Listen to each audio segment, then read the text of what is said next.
Councilmember Curtis. Councilmember Curtis. Present. Councilmember Sperry. Here. Councilmember Smith. Here. Councilmember Danuski. Here. Councilmember Herbig. He is on the way. He will be here. He's stuck in that I-5 truck crash traffic. Mayor Baker. Here. Deputy Mayor Van Ness. Here. All right. If you'll please stand and join me in the pledge. I pledge allegiance to the flag of the United States of America and to the republic for which it stands, one nation under God, indivisible, with liberty and justice for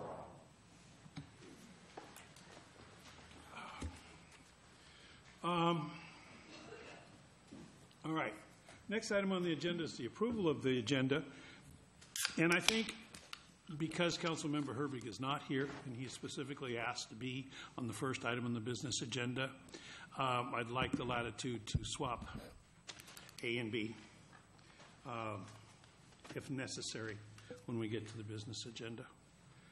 Other than that change,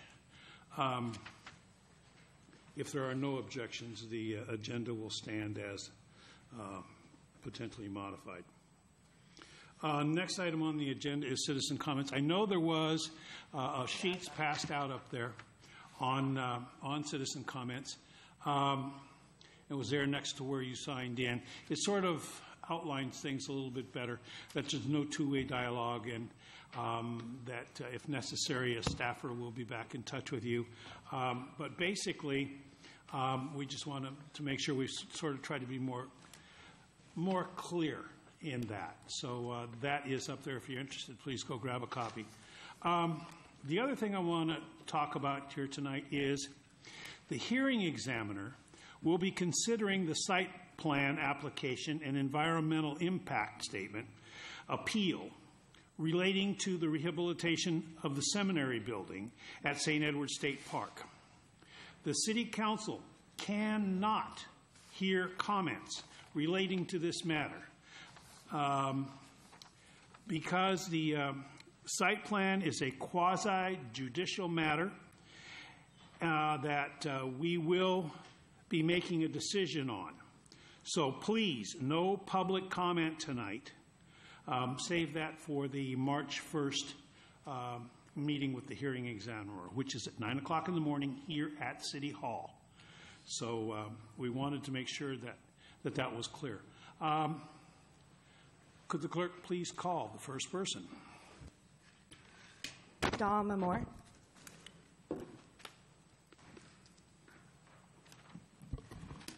Mr. Mayor, members of the council, thank you very much for this opportunity.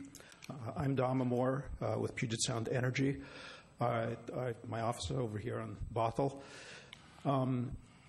You have on your agenda tonight an item regarding the franchise, the PSE franchise, so I just want to make a couple of comments regarding PSE.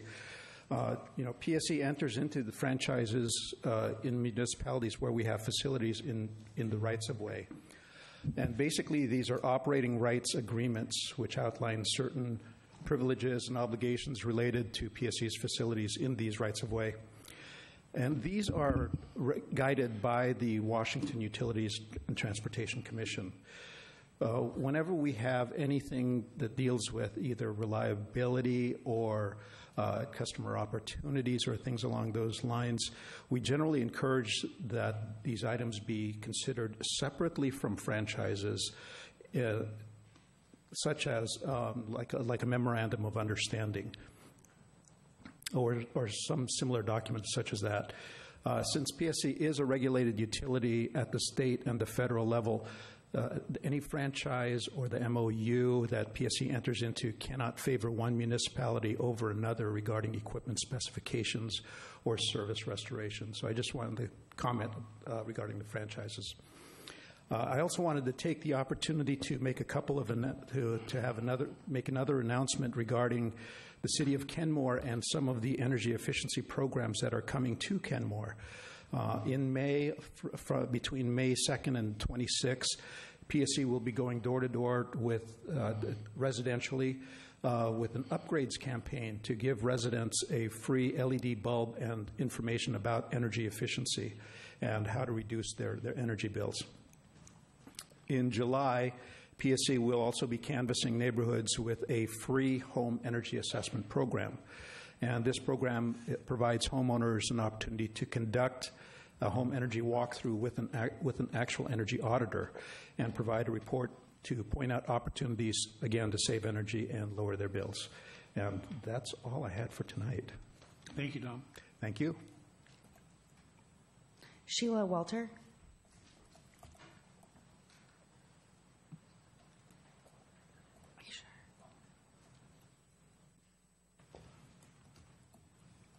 Good evening, Mayor and council members. I live in Kenmore. I'm Sheila Walter. I'm here this evening to urge the city of Kenmore to become an official sanctuary city.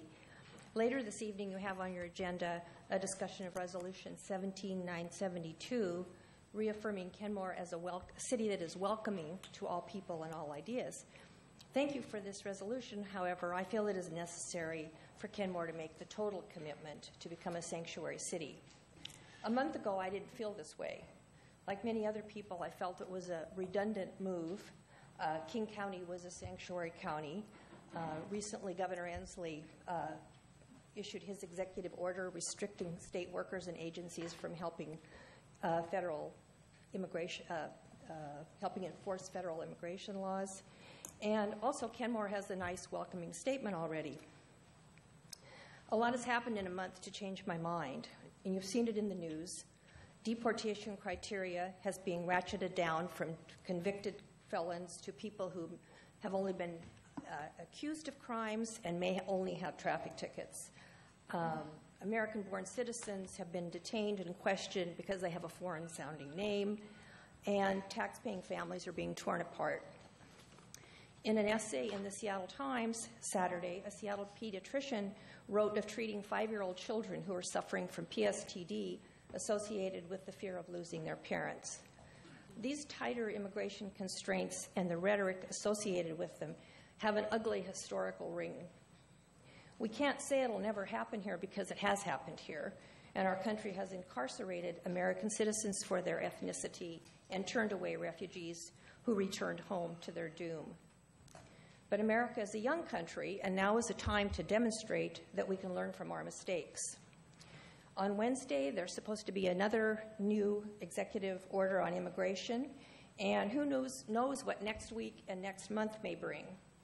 I feel it is our duty as American citizens to place as many protective barriers as possible between our foreign-born residents and these unprecedented and unneeded new immigration laws to ensure that history doesn't repeat itself. This is why I urge Kenmore to declare itself a sanctuary city. Thank you, Ms. Walter. Karina Fell.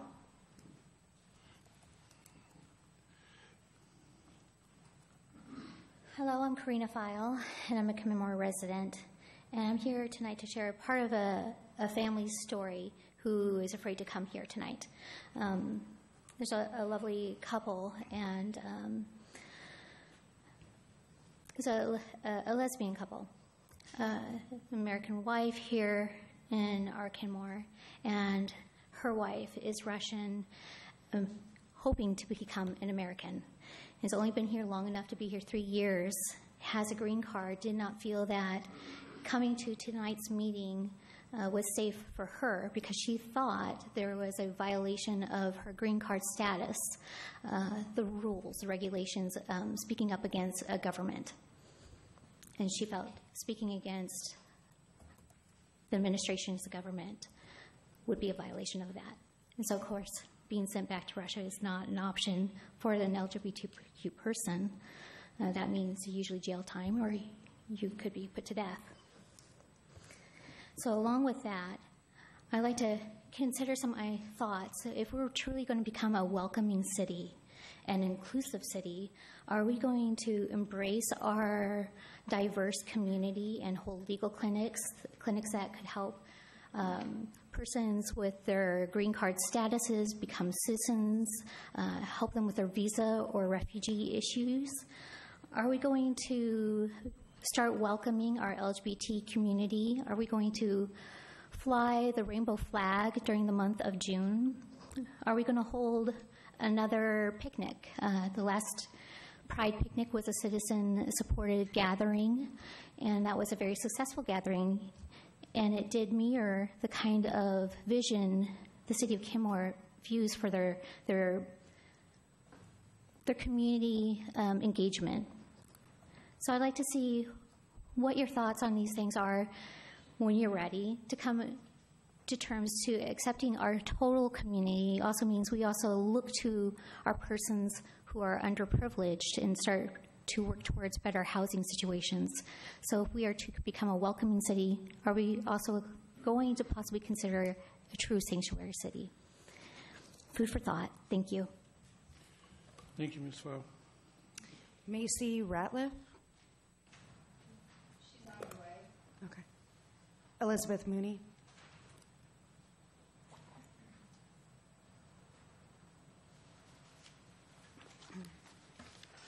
Elizabeth Mooney, 5934 Northeast 201st Street, Kenmore. First of all, I heard you, Mayor Baker, say that we're not allowed to talk about the issue of the seminary building. So I get that, the quasi-judicial. However, on the agenda, F, there's a consent agenda that has to do with the confidentiality between you, Daniels, and the state parks, and I think that that should be pulled. That just came out. I think it's not legal. I think people who are part of the state deserve to have the opportunity to listen to you all discuss that before it's part of a consent agenda, and then it's all wrapped up and we never know what Daniels and the city and the parks talk about. So I think you should pull that before you agree to it in a consent agenda. That was a big shock. I was coming in here because the last 2 weeks, Macy Ratliff and I went around to the state park, to the ball field, and we have talked to not many people, and we already have 100 signatures saying no to artificially lighted, artificial turf, ball field with bleachers to cause more noise, to destroy the habitat, kill the birds. There won't be any birds there that can live there.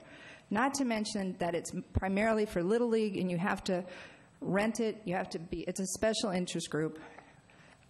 Please reconsider that, because you called it an improvement, City of Kenmore. There are now at least 100 people who are saying it's not an improvement in the city, in their opinion. And that's just from happily going around. So this week, I mentioned it 2 weeks ago, but I brought you copies, and Macy, who was largely the author of this, and she's talked to Councilmember Smith about helping find an alternative location for something that is artificial turf and artificially lighted that would destroy habitat.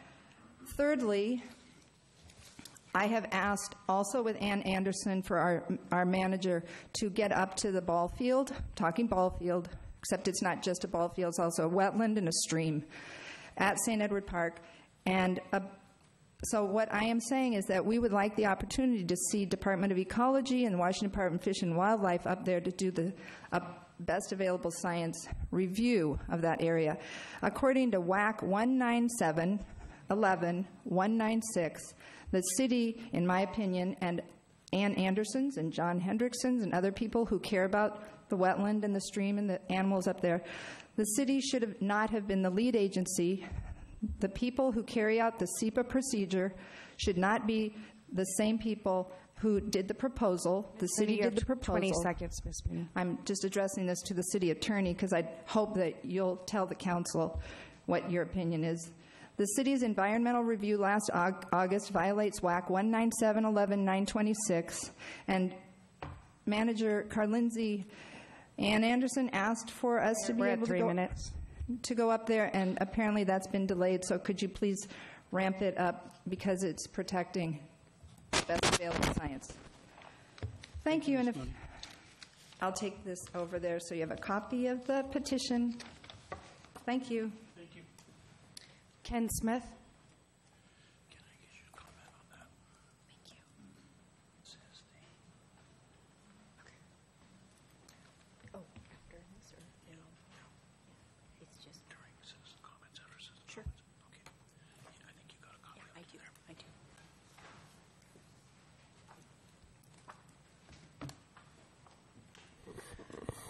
Hello, friends. It's been a long time. Thank you for your service. I appreciate the time and energy it takes to be an elected official. And I am speaking tonight as a citizen of Kenmore, not in any other hat, wink, wink, that I wear.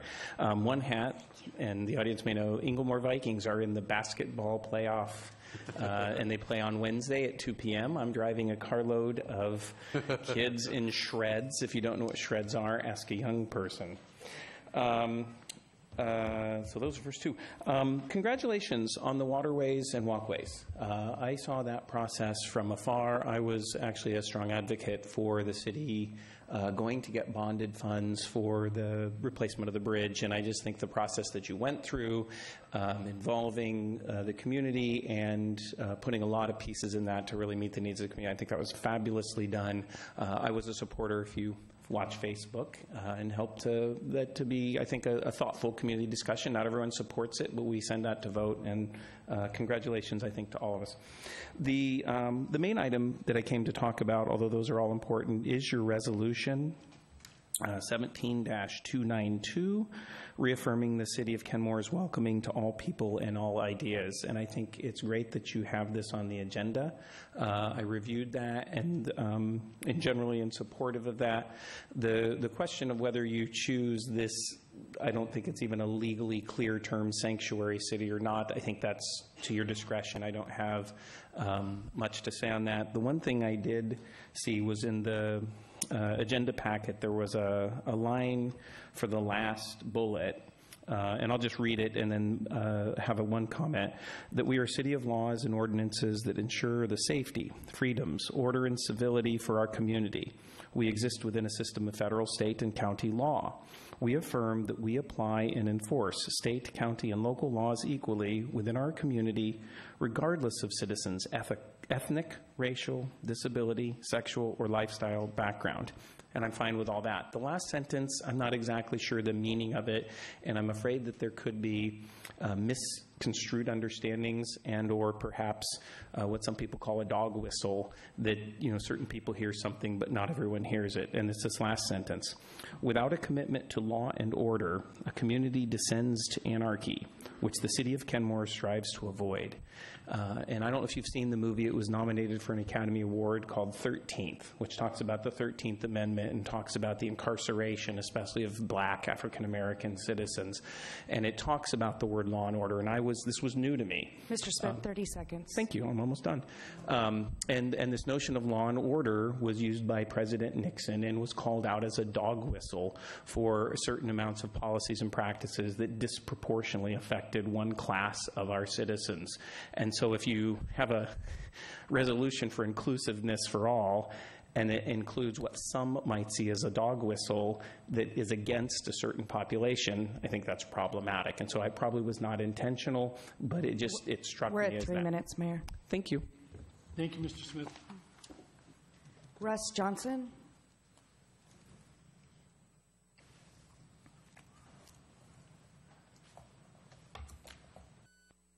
I'm Russ Johnson. I'm a resident here in Kenmore and a business owner. First of all, I'd like to thank the city managers for providing all of the attachments and information regarding the topics that are discussed today. I'd like to state that I was very happy to see the resolution number 17-292. I support this idea, this concept, and I think it's vital and important in this time right now, especially to make a statement, to talk about our community, about the values that we hold important to us here in Kenmore. And I think that this statement is very clear, and I support this.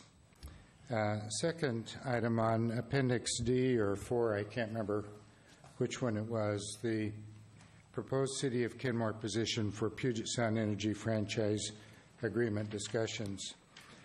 I'm concerned about the vegetation and easement management plan for our community. When the exponent did their analysis on our system, they pointed out, correctly I believe, that we have a problem with trees growing up and around power lines. And unless these trees are cut back vigilantly, they will take down lines in a storm. And as I walk around or ride around Kenmore today, I can see a lot of power lines where trees have grown up and around them.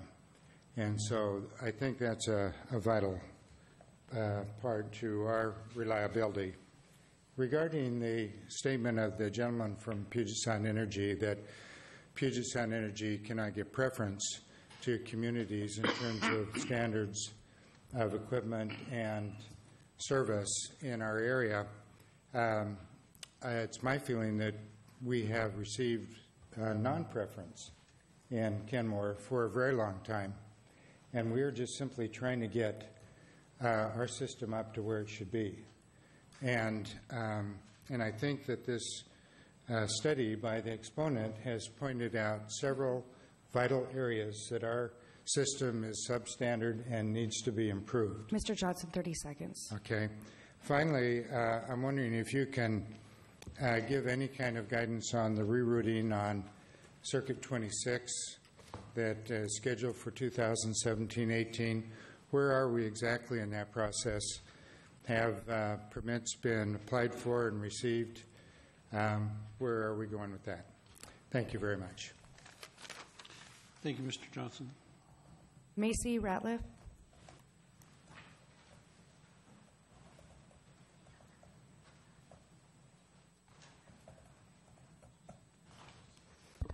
Hi, I'm Macy Ratliff, and I live at 14925 73rd Avenue Northeast here in Kenmore.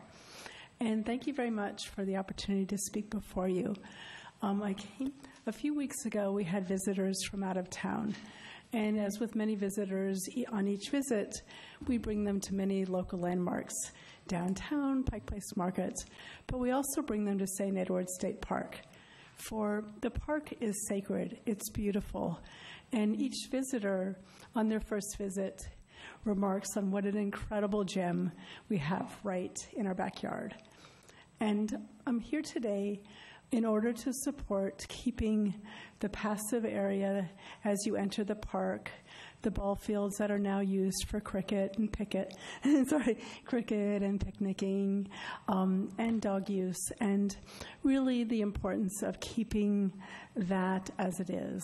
I know that it's being considered for ball fields, and I strongly support ball fields. My kids played sports for many, many years, all throughout high school, and I believe that we do need ball fields, but I really would love the council to consider another location.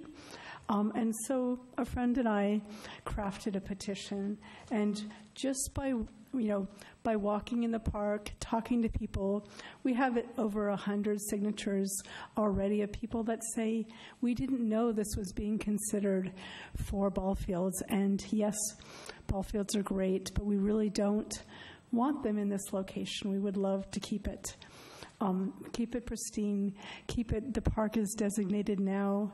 It's dark after dusk, and that's for a reason. And I think it's important not to bring in lights, not to bring in artificial turf.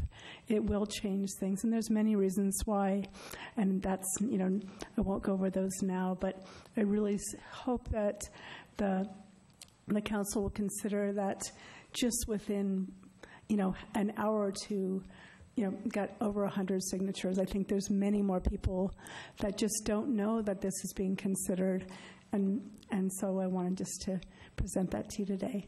Thank you very much for your time. Thank you, Ms. Ratliff. Pastor Anya Hellman.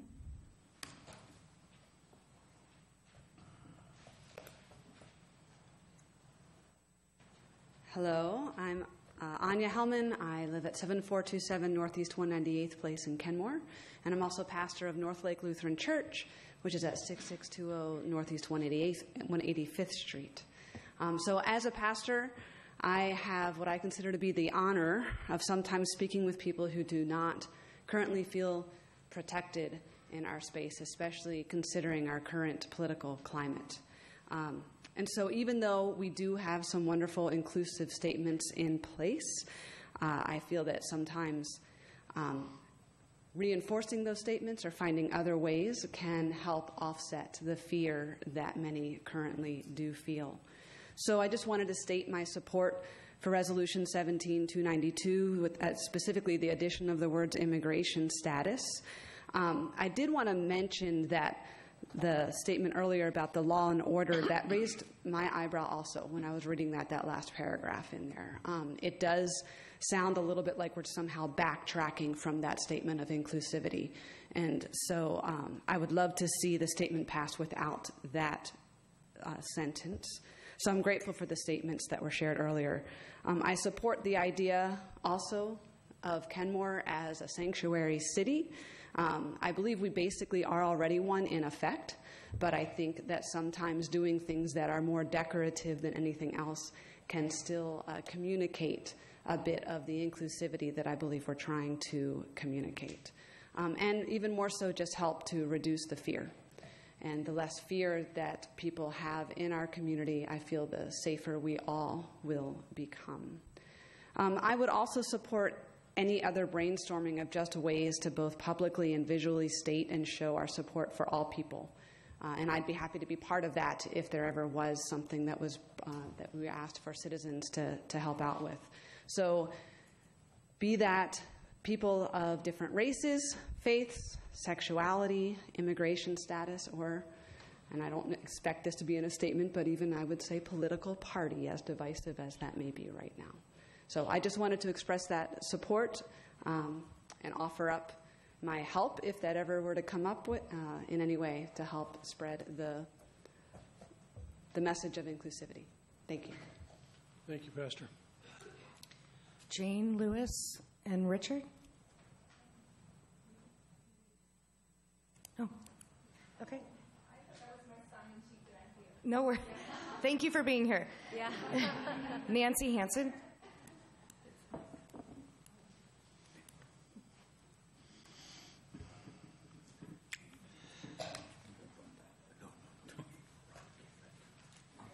Hi, I'm Nancy Hansen at 7219 Northeast 158th Street, and I was here last week and just mentioned that I support the strongest thing that you might be able to do for the sanctuary city issue. And I'm not sure, when I read the resolution, it looked like more of like a welcoming city, and I don't know all of the issues between the two, but I don't think it's strong enough myself.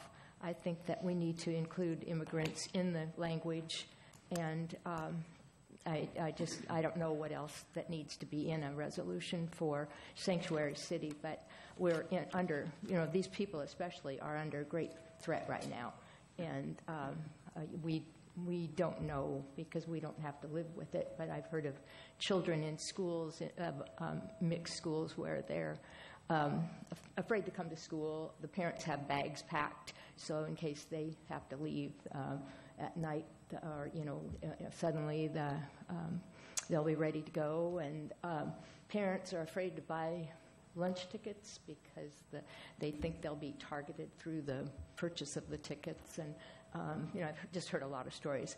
And there's a lot of cities. I have some information on the cities that have adopted the sanctuary city status, and that would be Chicago, New York, L.A., Oakland, San Francisco, New Haven, Connecticut. And it's all in the different forms of that, so it's all going to be tailored to whatever they decide to do. But and they're great. And then I have an article that I'll leave that explains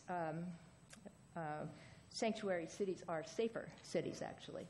And I'd like to see us, I guess, follow what Shoreline has started here with the actual sanctuary city, and then Lake Forest Park will be passing their resolution. I mean, it's all pretty much in place as a strong resolution, and they'll be passing that this week, I think it is, their next council meeting. And then I'm looking at the legal backup for doing it. I mean, I don't think there's a problem for you to do that. And we've got the Ninth Circuit Court ruling as far as this being more harmful than good to be going ahead with this. And then let's see that. Ms. Hanson, 30 seconds. I can't think what else I was going to say about the backup for this legally. I just can't think, but I'll write something down and send that in, whatever that else was.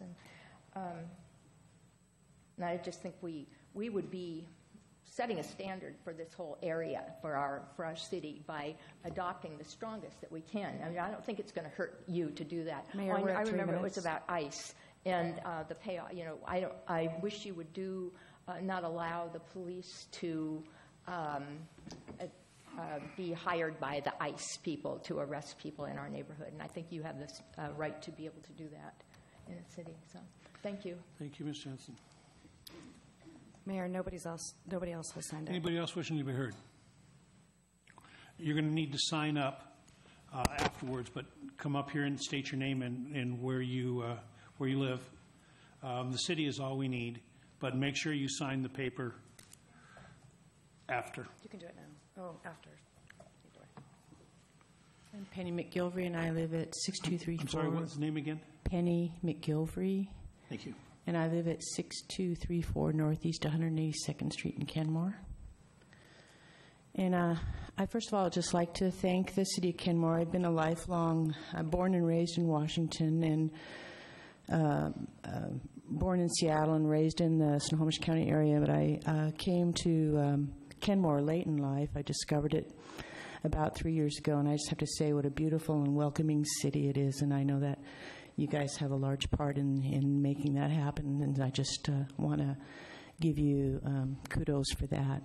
I am concerned about the sanctuary city.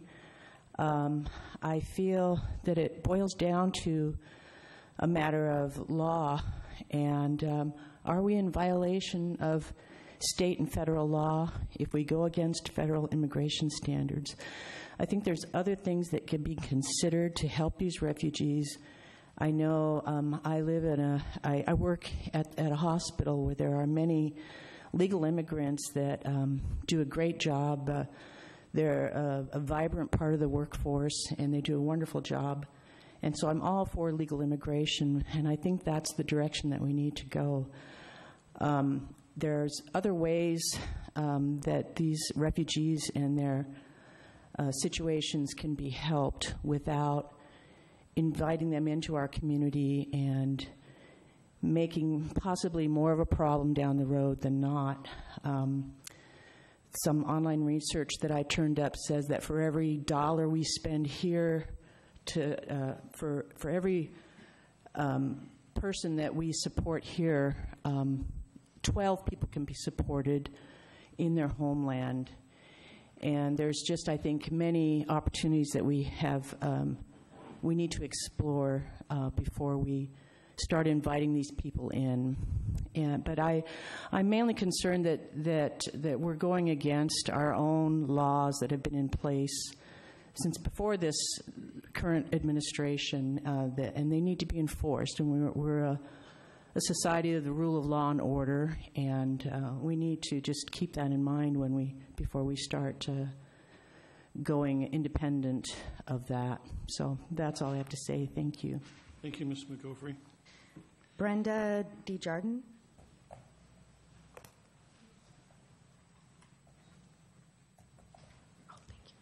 Hello, Brenda Desjardins, 6803 Northeast 149th Street. I wasn't really prepared to speak. I care about all people, and I love the 17-292. These are my notes. And the idea of Kenmore as a welcoming city. I think that's great. But if I was a person who was afraid and I was scared that my family was going to be torn apart or I were going to be arrested, I would want to go to a place called a sanctuary and not so much a welcoming city. So I think the language could actually be a bit stronger than just welcoming. Also, the idea of law and order at the very end does sound to me a little bit threatening, almost.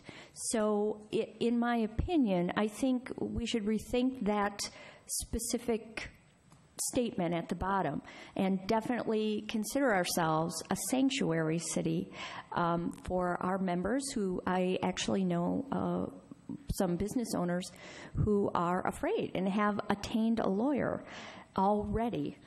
So please consider this suggestion and call us a sanctuary city. Thank you. Thank you, Ms. Miriam, Tom, Jordan. one more.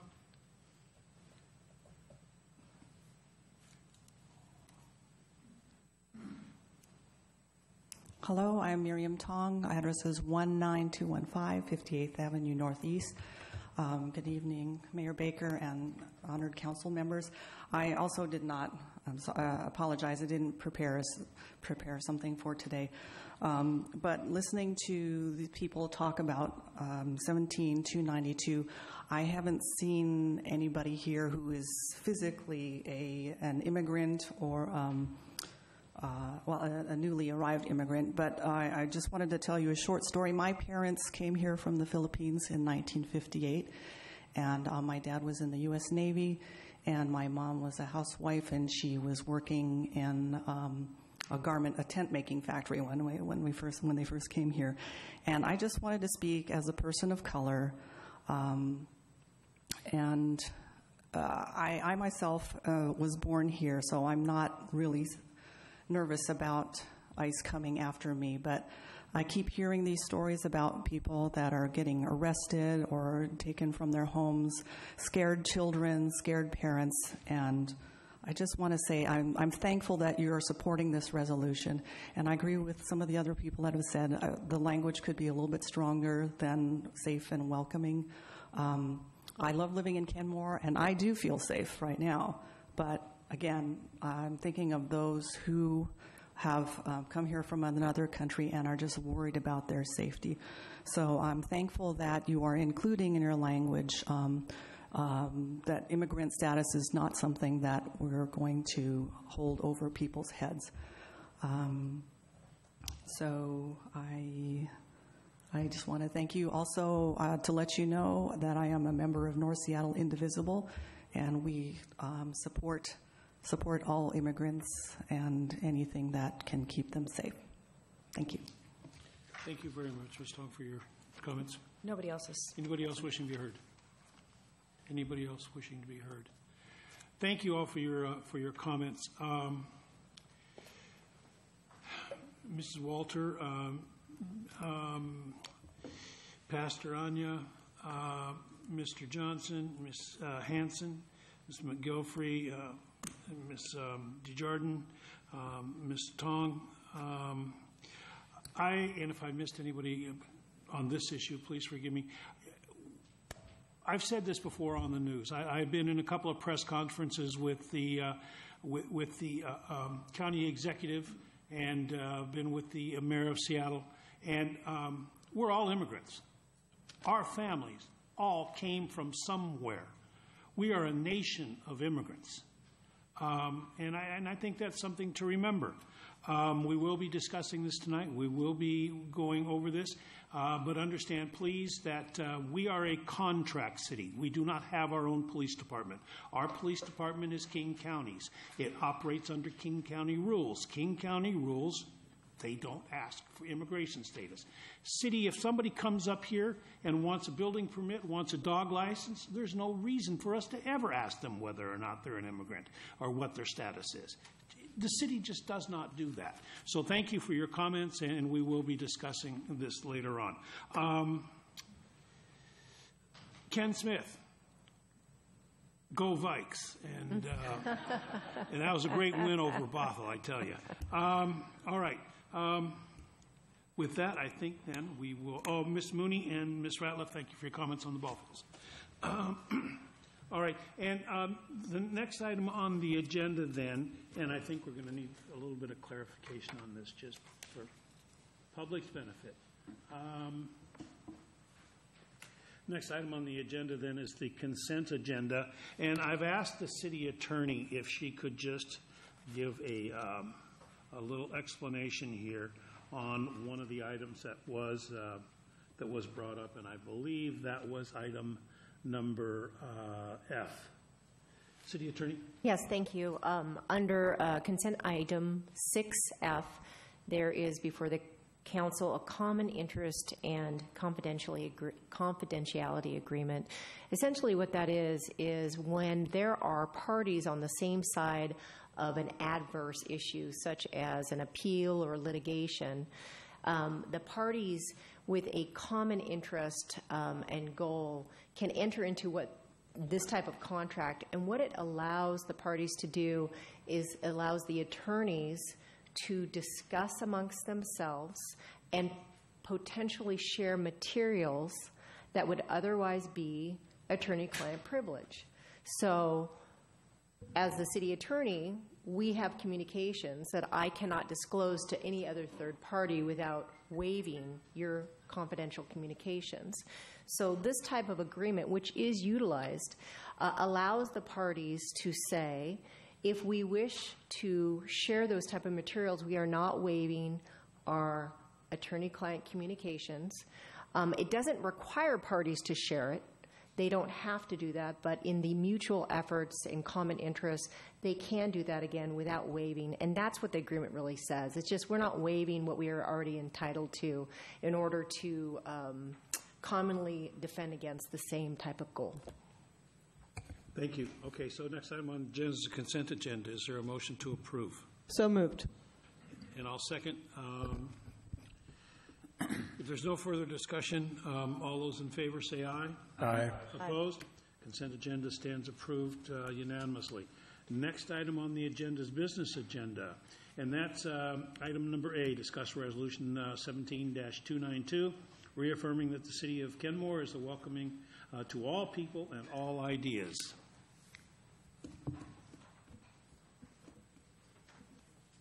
So I guess we've got a couple of items before us and a whole bunch of language, and I guess this is ours to sit and talk about and what we want to do. So let me go to that item here.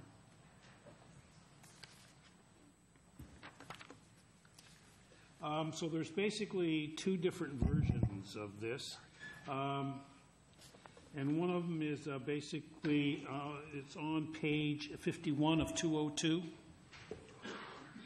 And that's the first one.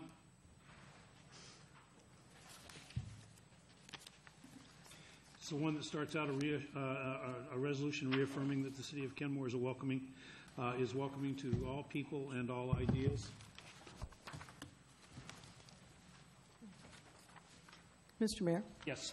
Would you like, since the second item was something that I proposed and it came very late in the process, would you like me to read that for the benefit of the public, or how do you want to do this? Well, you certainly can, yes. I was going to take them both in order, but the way they are in the packet. But if you want to go ahead with that second version, then yes, by all means, go ahead. Do you know that that's in the agenda package? It is. Okay. It is in the agenda packet. Okay. It was released on Friday. Yeah, and Councilmember Sperry, everybody in the audience has copies as well, and we're getting some more. Great.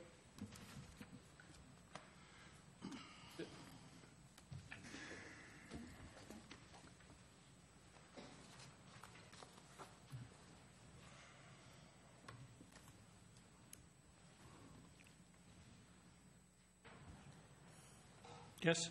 So I don't know how you want to start this particularly, but I would like to start with maybe just talking about some of the things that came up tonight that are in the alternative language issues, and maybe we can start to narrow it down by talking about, for one of them, it was this bullet point about the city of laws and ordinances. Yes, go ahead. And let's start with that one then. When I read it, I don't see it at all as necessary. So I would be fine just saying, let's get that off the list. I'm comfortable doing that, but I don't know how it got on there. So, and then the other thing I want to talk about or had a comment on is the immigration comments. And I don't think it's necessary. I don't feel like that comment, and I don't believe sanctuary city comments are necessary in whatever we adopt. I think we have two things that have a lot. They're kind of different, and I would definitely change a couple of things on one of them. But I think this covers what we are and what we're expected, and the fact we do have a contract police department does make a difference because they control how the direction comes from the county. And I also, frankly, the word sanctuary city also is a divisive issue, and it's used in political ways, not by people that mean to be political necessarily, but it just has a connotation that's not necessary in our adoptive resolution. So that would be a few of the comments that I would have starting off. So basically, we've got two different resolutions here. And what you're talking about was additions that different council members had to be added to the first resolution. And probably the best way to do this would be then to take each one of these suggestions and see if we want to almost wordsmith it in or we want to leave it out. I mean, we have to start somewhere. We've got two of them, and we've got a bunch of suggestions on changing one of them. Mayor, I have Curtis. a possible suggestion on how to proceed. Please. It's going to be a bit complex, but my thought would be if we just went down, all seven of us, commented on the two versions, just to get a high-level view, kind of where are people at. And Well, then we've got now two bullet points that we're talking about getting rid of. Yeah, so I guess I'd prefer you not want to back get up and start. Yeah, I'd rather not get into wordsmithing and details without knowing which direction we're going, if that makes sense. It does make sense. So if there's a preponderance of going one direction or That's the why other, it could save a lot of. Starting off with Lori to read her version, but. Thank you, Mr. Mayor. Well, first of all, when the mayor first brought this up a couple weeks ago, and he told me that this was going to be on the agenda and that he had a resolution, the one that has the number that he had borrowed from another city. First thing I said to him, I said that his story about how he's helped immigrants here was the best story that I felt like he should talk about and share. And the second thing was I thought, if the goal is to help people feel safe and to not have fear, those people aren't probably going to be in the audience, and they're probably not going to read anything that we write. And so I said, why don't you just do a video and do fireside chats? And then he told me, was surprised I was old enough to remember that, but anyway. So so I think, there's kind of some different aspects to it. But the reason I compiled the alternative that most of you have in front of you is I said, where we started, it felt like we could just say that. Anybody could say that. And if we're really reaffirming, what we do as a city, then it makes sense that we go back and we look at what we've already written. Because I think that's one of the ways you can help to reduce fear, is to kind of affirm what hasn't changed. And so that, and then Kirkland recently, early in the year, they did this. They used the title "Safe, Welcoming, and Inclusive," and I felt like if of all the things that we could agree on, we could probably agree on we want a safe community that's welcoming and inclusive. So what I did was I basically borrowed the language from Kirkland, and I literally went back to our city vision statement and then our budget document that allocates resources. And so that's what you see before you. So none of this is really new. It's just reaffirming what we've already done. So I've already been told to leave out the priority-based budgeting, so I will leave out those words. But anyway, I'm going to read the rest of it. So this would be proclaiming Kenmore as a safe, inclusive, and welcoming city for all people. Whereas Kenmore's vision statement describes the city as a place that residents, businesses, and visitors find welcoming and inclusive with courteous people, that offers a high quality of life to live, raise children, shop, work, recreate, and socialize. And whereas Kenmore prioritizes significant resources to ensure a safe and secure community that fosters a feeling of personal safety, and whereas Kenmore prioritizes resources to encourage and facilitate a culture that values and supports a diverse population. And whereas the City of Kenmore is committed to supporting the safety, health, and welfare of all who reside, work, or visit Kenmore without discrimination based on race, religion, color, national origin, sex, age, income or economic status, political affiliation, military status, sexual orientation, or physical, mental, or sensory ability. And whereas Kenmore believes in the dignity, equality, and constitutional and civil rights of all people and will not tolerate discrimination, harassment, or any behavior that creates fear, isolation, or intimidation, and whereas Kenmore's vibrancy and sense of community are stronger for our diversity and shared values of acceptance and respect, whereas the Kenmore City Council supports these principles and strives to reflect them in their actions as Kenmore's elected leaders, and then now, therefore, I, and of course, I took the liberty of putting our mayor's name in. Mayor of Kenmore, do hereby proclaim that the City of Kenmore is deeply committed to promoting a safe and secure community that respects and welcomes all people. All right. Do we want to discuss this? We're going to go to the second one and then go from there. My recommendation, we just all 7 of us, and give our thoughts on the 2 versions. Okay. If that's okay. Do you want the first version read or no? I don't care. No, I'm it's happy to have it read. Equal time, probably a good idea. Yeah, this is the one that's been published, so I think everybody should have a copy of that, so I don't think it's necessary. Right. Okay, so let's start with Brent. Brent? So, well, I guess on the one that, first of all, is your microphone on? I'd like to thank Lori for taking the time to provide an alternative. I know it's a lot of work, and I read a number of resolutions from other cities, and I appreciate the time you put pulling this all together. I would say the thing that, if there's one area I don't like in it, it's the second and third paragraphs where it references budgeting. Because I look at it and it's like, it doesn't matter what our budget is. It doesn't matter if we can't balance a budget. I still think we need to be a welcoming city. And so I would just say that would be one area I'd say I wouldn't even have those 2 paragraphs in there. But that's, besides that, I actually like and would be very happy with that in general.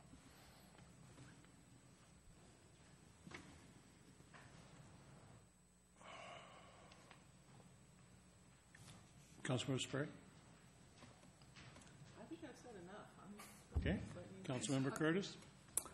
So as I looked at the 2 versions, the second one, the one that was submitted on February 25th, felt more like us. So I've been on the council for 9.5 years, and I believe Kenmore is an inclusive city. I mean, our goal is to build a family-friendly, everybody's welcome in Kenmore kind of a city. And I think we've done that with our policies. And even though we may, budget isn't the real issue, to develop that budget, we had to go through and think about every single thing that was important to our city. And then that's how we decide how to spend our money. So having a city that's welcoming is important enough. We actually spend money on it. So where you spend your money gives some clue what's important to you. So as I read this, I said, this is what we've been talking about for 9 years. Nothing's changed. It's like it pulled together in one place what we've actually been doing and working on and pushing toward, and it's in our vision. So of the 2, this one feels more like us, kind of our genetic DNA. The other one feels like this artificial thing that we pulled out of some other city, and it just doesn't feel natural. So I know that's kind of squishy, but I prefer the second version, the February 25th one.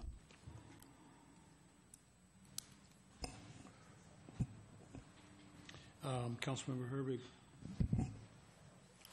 So I actually tend to agree with my colleagues as far as one proclamation versus the other. The second one that Councilmember Sperry put together does feel a little bit more Kenmorian, if you will, than the one that was, I think, taken from Mercer Island originally. I do have some concerns about the 4th paragraph down. We end up calling out, and I was the one who had proposed that we insert immigration status into the previous resolution, because at some level, if we're listing off a bunch of different specific populations, as people that we won't discriminate against, and we leave out somebody, that is by omission saying, except you.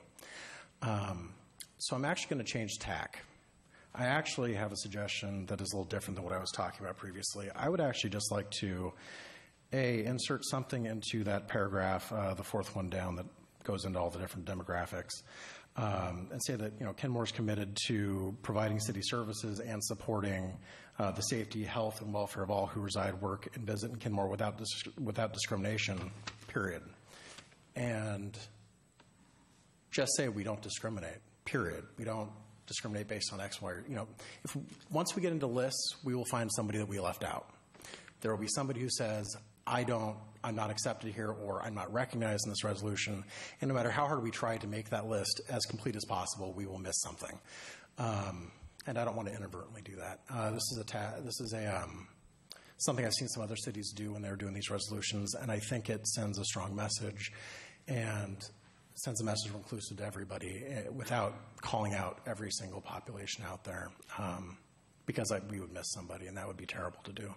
So that is the proposal I would make, is that we say that we are committed to providing city services, add that little bit in, and then take out, and then just end with a period after discrimination in that paragraph. And I think it's important to recognize that King County, with their, I can't remember if they call it their sanctuary policy or something else, but they have a very strong policy that I know Sheriff Urquhart says it just leads to better policing when people aren't scared to call the police.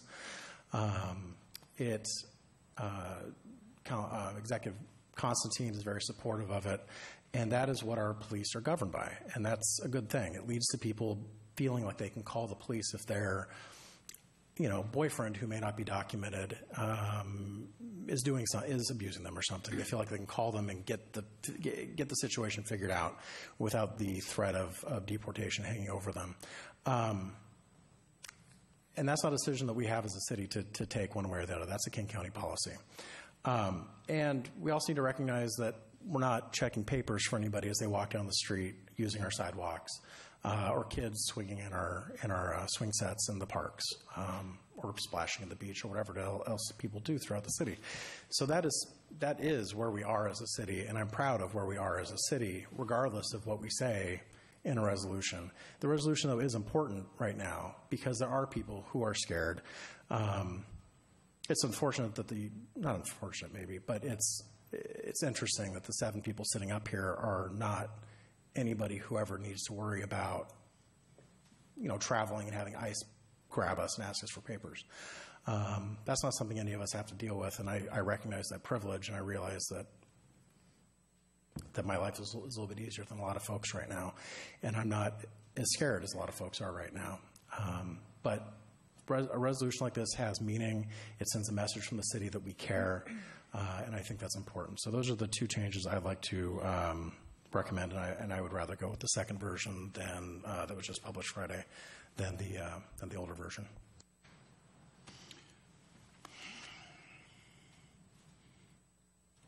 Normally I should go last, but I will. Councilmember Danuski. Okay, so most people have said my comments. I prefer the second version a little more than the first version. It seems a little more us, and it seems a little more kind of focused in on the welcoming city, where the other one has a few scattered other thoughts in it.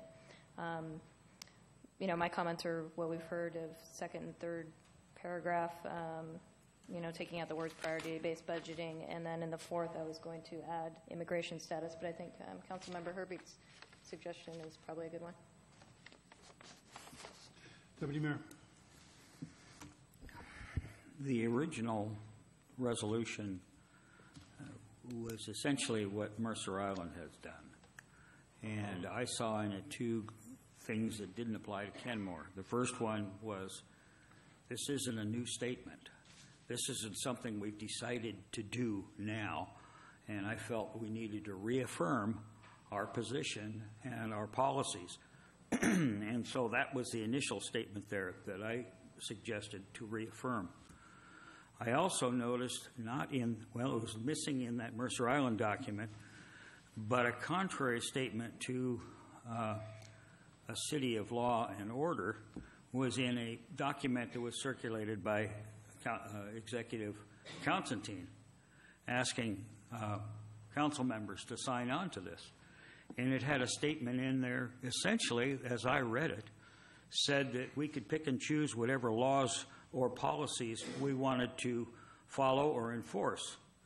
And referring mainly, I'm sure, to federal direction on immigration status, as I read between the lines. But at the same time, we are a city of laws. We are a nation of laws. That's what gives us order. And if we get to a point where we can pick and choose which laws we want, there are things that are done with my tax dollars back in Washington I don't care for. Should I say I'm not going to pay my taxes? I don't care whether it's a law or not. I'm not saying that our police department should enforce federal laws. In fact, it's a policy of the city and the county police force not to enforce federal laws. The federal people have their own police force. They got the FBI, they got ICE, they got alcohol, fire, and tobacco and firearms. All those U.S. Marshals, they got all these people that enforce the federal law. But that doesn't mean we are immune or we are living outside of federal law. We have to comply with federal law as a city.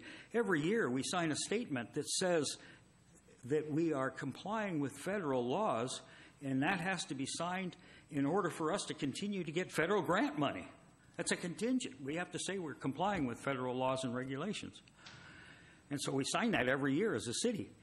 And for blatantly to say in a city policy that we're going to, if we don't like a law or a policy, we're not going to follow it, I just have trouble with that. Now, that doesn't mean we shouldn't be a welcoming city. But just because somebody's got an immigration status that is not legal, they're already breaking the law.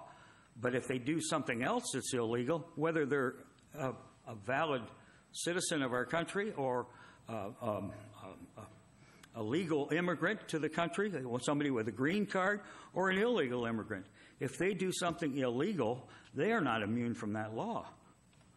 And we need to arrest those people. We need to prosecute them. Just like, and you talk about fear.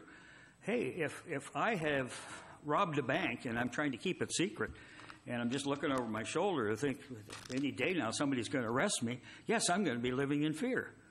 And I think anybody that's broken the law and people that are here illegally from other countries or overstay their visas, they know they've broken the law.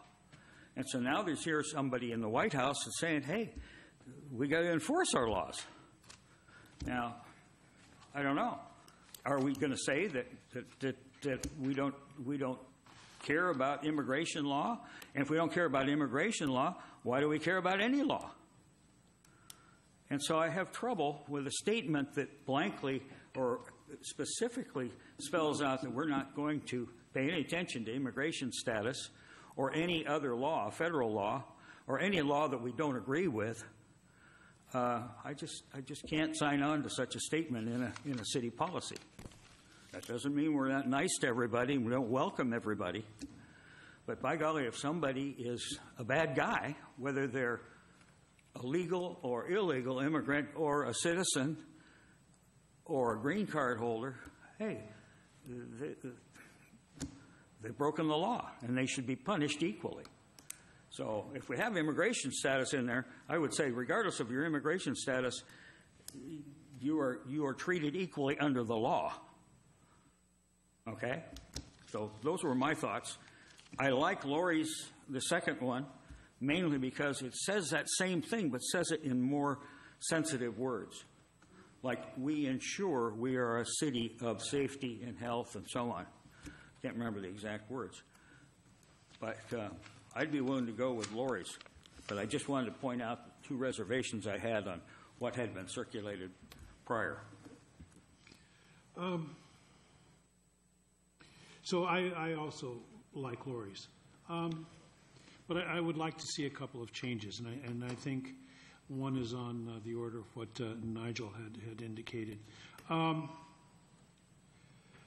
That fourth whereas, I would like to see the city of Kenmore reaffirms that it has been and will continue to be a supporting, will continue to be committed to supporting the safety, health, and welfare of all who reside, work, or visit without discrimination. And I can see a period there and perhaps not identifying that whole laundry list of items. I also feel a little bit funny about the budgeting side of that. And I think that could be reworked. And Kenmore has always been a safe and inclusive and welcoming place, so somewhere I'd like to see that we're acknowledging that fact. Comments? Councilmember Smith. I also agree with on paragraph 4. I think that's a great idea that Councilmember Herbig brought up, and it sounds like there's reasonably good support for that. So I think that would be a natural change. With regards to the two budget paragraphs, 2 and 3, I think something that maybe if we eliminated paragraph 3, and I've sort of reworded paragraph 2, and I'll read what I wrote, and you can give me any comments. It says, whereas Kenmore budgets and allocates significant resources to ensure a safe and secure community that fosters a feeling of personal safety and facilitates a culture that values and supports a diverse population, and then it goes to the next whereas. Does that work? Have we got these written down somewhere so we can sort of go through when we're done and say what we've got? I can read this or give it to you. Councilmember Sperry, anything? Well, I actually like all the suggestions. I think they're quite good. Councilmember Curtis. So I'd be okay with that working 2 and 3 together, but I'd also be perfectly happy just say it for number 2, Kenmore allocate significant resources. Just leave out the 3 words there in the middle. And then the next one, Kenmore prioritizes resources. So just leave out the 4 words. So I'd be just as happy leaving the 2 concepts, not trying to blend them, but I don't really feel strongly one way or another. I like the idea of discrimination because Nigel's absolutely right. I mean, stopping at discrimination. There's no, you know what I meant. Stop at discrimination, because there is no list that will include everybody. I mean, there just isn't. I can think of someone that should be that I would include on a list that shouldn't be discriminated, that I can't find anywhere on that list. So I like the idea. I think it's a good way to go. Councilmember Herbig. I'd like to also see if we can change the format of this to be changing from a proclamation to more of a resolution. This is a little bit more formal. Do all the whereases and now therefore, the city council confirms, yada, yada, yada. I just think that's a little bit more, that just seems like a more formal way to go about it than a proclamation. Councilmember Danuski? I could meld 2 and 3. I actually like them as separate bullet points. And yes, the agenda item says resolution, so yes, I think it should be a resolution. And I already commented that period after discrimination is my preference. Deputy Mayor. I like proclamation because we're proclaiming what we are. A resolution connotates something that's new. Proclamation is, I think, reaffirming fits it. Also, in the 3rd line of the first whereas, there should be a comma after work, as long as we're making changes. Councilmember Herbig. I think a resolution might make more sense, though, because a resolution is an ongoing document. A proclamation is just a one-time statement. A resolution becomes kind of part of our ongoing cultural DNA as a government, whereas a proclamation just kind of comes and goes. We do proclamations for people's 100th birthdays, which are great, but should that carry the same weight as us saying that we accept everybody? I would say no. I think it needs to be a little bit more of a permanent document than a proclamation. Yeah, I kind of agree with that. I'd love to see it to become part of the fabric of the city, and I think a resolution, it does that. So back to number 4. This is what I'm proposing for number 4. Whereas the city of Kenmore reaffirms that it has been and will continue to be committed to supporting the safety, health, and welfare of all who reside, work, or visit Kenmore without discrimination.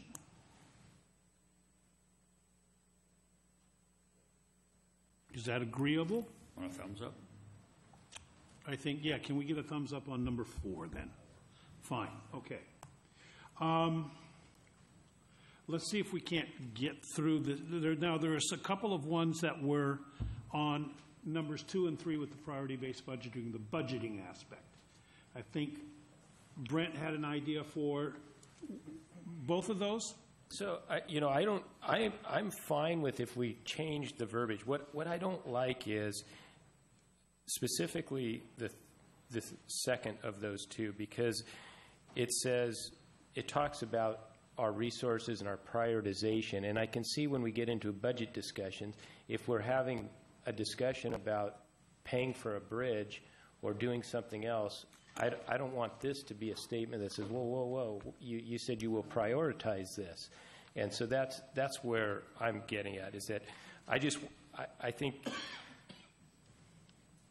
the budget part gets a little risky if you try to make it too specific.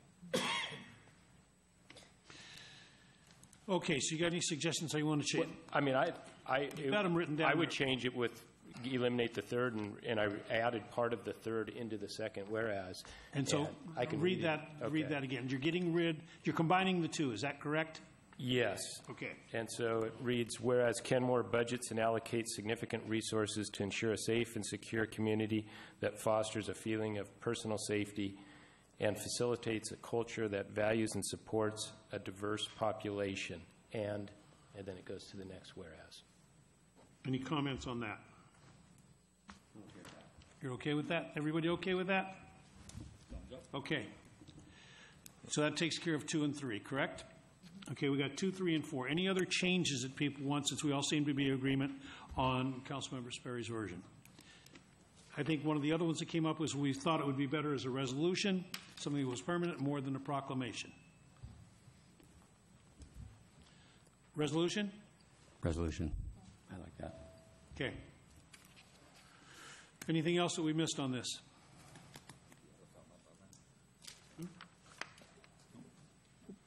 All right. So, Kelly, have you got that? Clerk? I've got it. Will this be? So if you make it a resolution, you don't put it with the whereases, do we? Yeah, it's written differently? She'll sort it out. I used Kirkland as a model, and theirs was a proclamation. I've never written one of these before, so, I just went with what I had. Whereas, yeah, I'm not sure that resolutions do. We will get this in a grammatically correct way and come back to us. On March 13th? Pardon? March 13th? Yeah, fine. Okay. Huh? Oh, yeah. There's 3 of us that will be gone.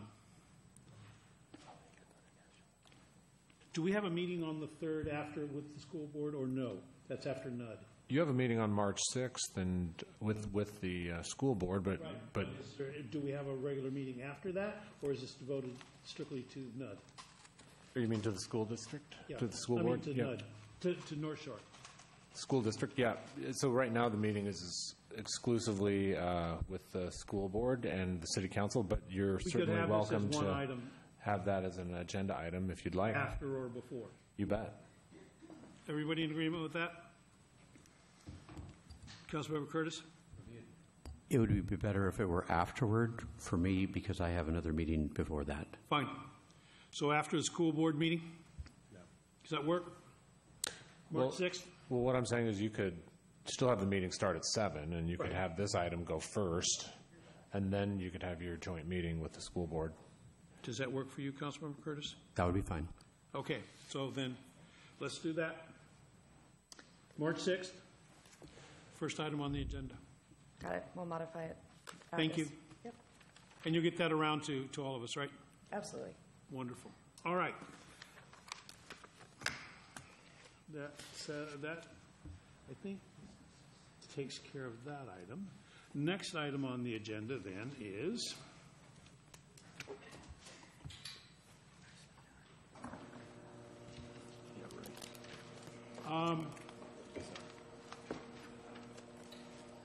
the draft city proposal of Puget Sound Energy franchise agreement. Ms. Housley?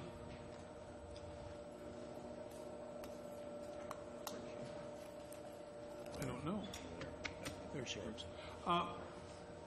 Dom, quick question for you. Julian Lowe's come into your office, right? Okay. Yeah.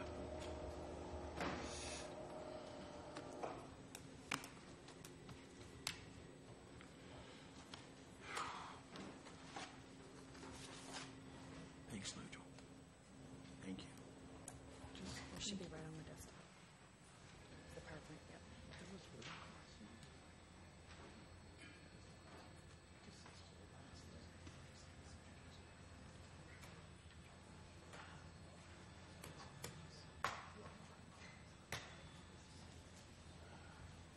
Sorry about that.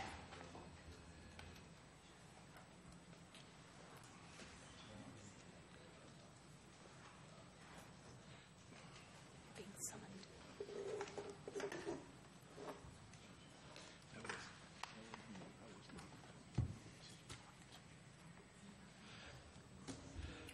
You know, he was back in D.C., right?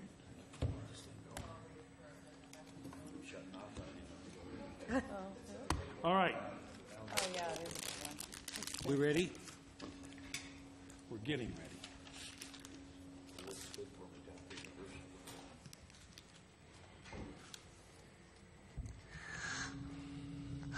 When will the slide come up?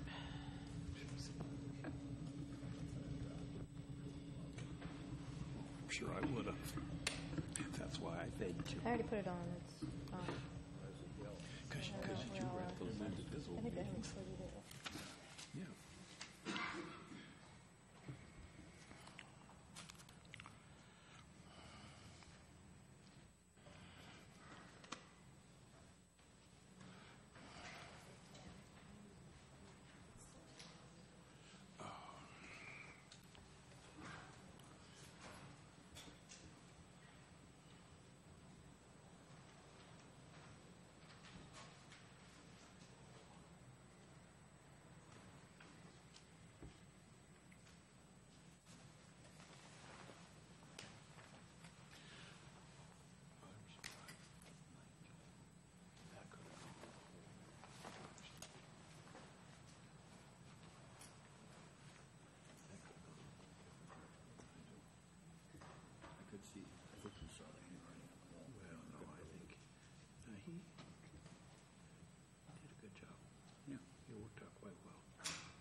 It didn't list family white guys there.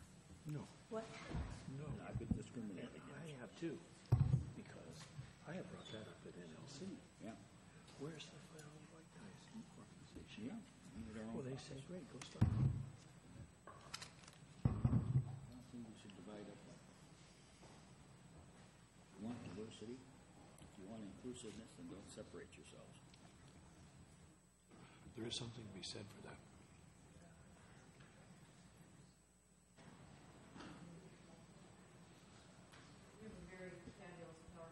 But Doesn't work? it's on your screen. Should have been uploaded today. It is uploaded to the agenda, so you can Yes. follow along. Was it there. uploaded when to the agenda? Today. Today, oh, yes. See, I uploaded my agenda yesterday, and I didn't get any notice that there was another one up there. That was, So, shall we upload it? How come it Yes, isn't on sir. the screen?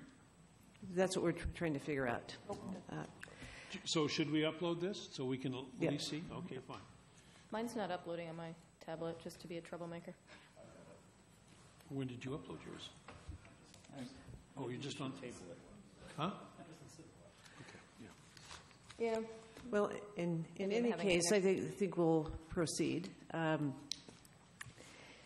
Because tonight that we are briefing the council and looking for your questions and most importantly, your feedback are we on the right track when it comes to the kinds of issues that we would be bringing to the table with Puget Sound Energy in franchise agreement discussions, and those begin tomorrow.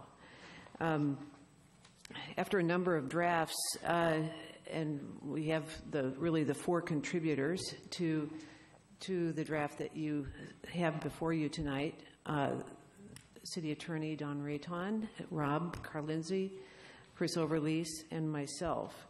But more importantly, we've learned from citizens who have voiced their concerns over the last number of months, other jurisdictions who have recently adopted new franchise agreements, and energy experts, among those the consultants that we worked with a few months ago, Exponent Energy. So we don't pretend that the final version of this franchise agreement is going to look exactly like what you've reviewed in the drafts, but we wanted to get really all the issues on the table for you to see if we're going in the right direction as we start off. Some of these ideas that you see may be reorganized. Some of them, because it's going to be a back and forth series of discussions, may not appear in the final draft that comes to you for approval. But, or as Dama Moore said earlier, some of the ideas may be in a memorandum of understanding that accompanies the actual franchise agreement. And there are ways that we've seen other jurisdictions say that MOU has to be approved within a certain amount of time, or the full agreement is not in effect.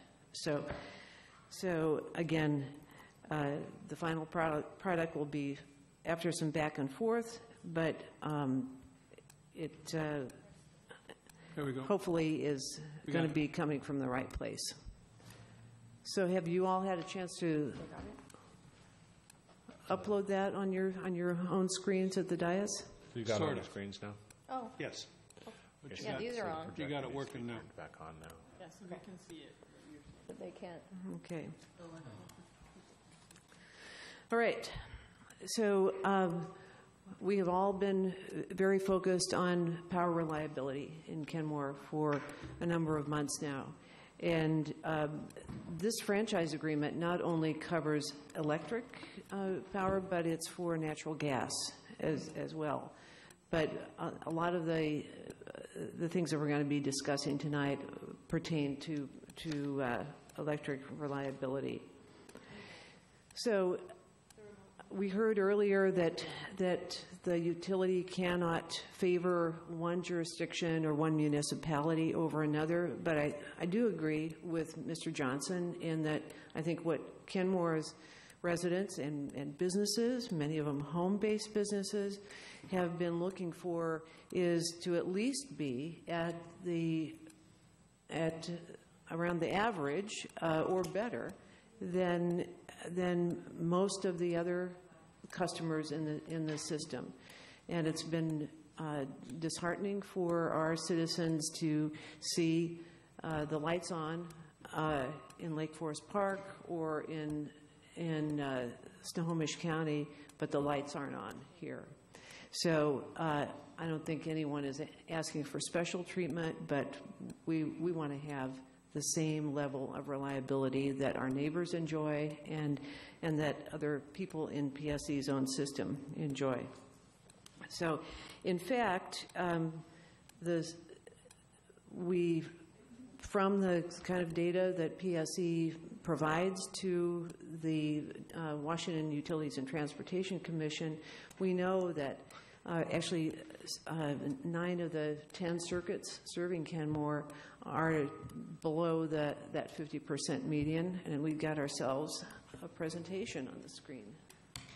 Excellent. Thank you. They're among the least reliable in the entire system of PSE's almost 1,100 circuits. And only one of them performed better than 50% of those circuits. And this was over about a 4-year period in the last several years. And the really disheartening thing, I think, was the fact that 7 of those 10 circuits were in the lowest 25% quartile of PSC's system. Now, you're going to hear and see in the draft a lot tonight 2 reliability measures. One is the interruption frequency, like how many outages are there, and then the one is the duration index. And so sometimes you'll see the acronyms SAFE and SAIDI, and this is something that PSE has to report on quite a lot with the Utilities and Transportation Commission. In November, Exponent engineers produced their report, and they had a number of recommendations and observations, and to no surprise, many of the distribution lines are older, they found, in our city.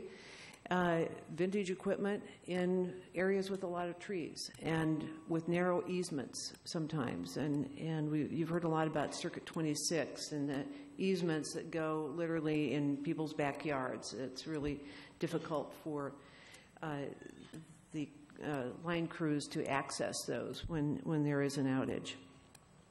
And so among those other recommendations, expediting sectionalizing switches and reclosers to get the power back on more quickly, and implement the plans to rebuild circuits 26, 27, 23, and deal with other reliability issues in other circuits.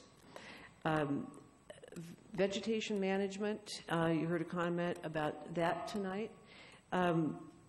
We learned from Exponent that kind of nationwide or in many parts of the country, the best management practice is actually to have a patrol of the vegetation each year. Our present franchise agreement has that on a 4-year cycle, and the patrol itself would usually happen on that 3rd year of the cycle. And so you'll see in the draft some things that deal with that.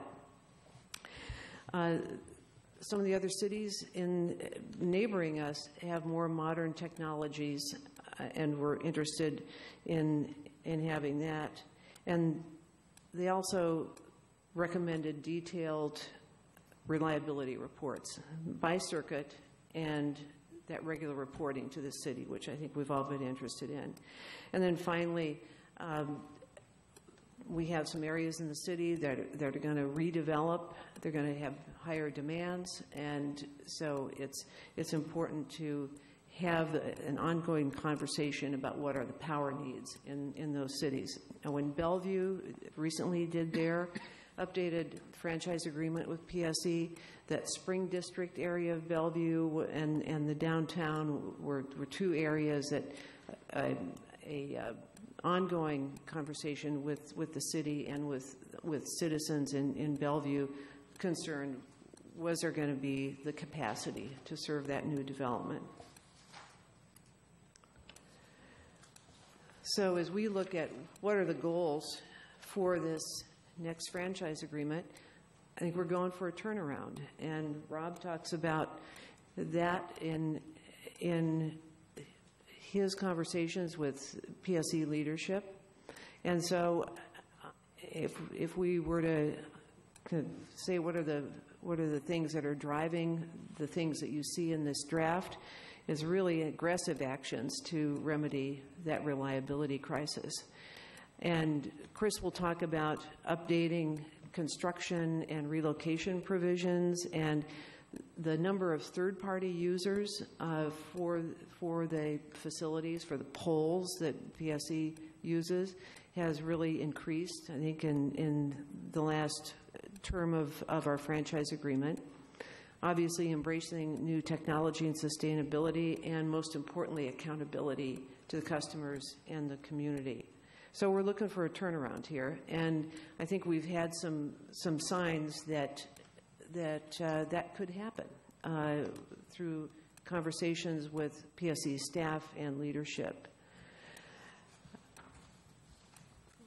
So we've been encouraged with what we've seen from PSE.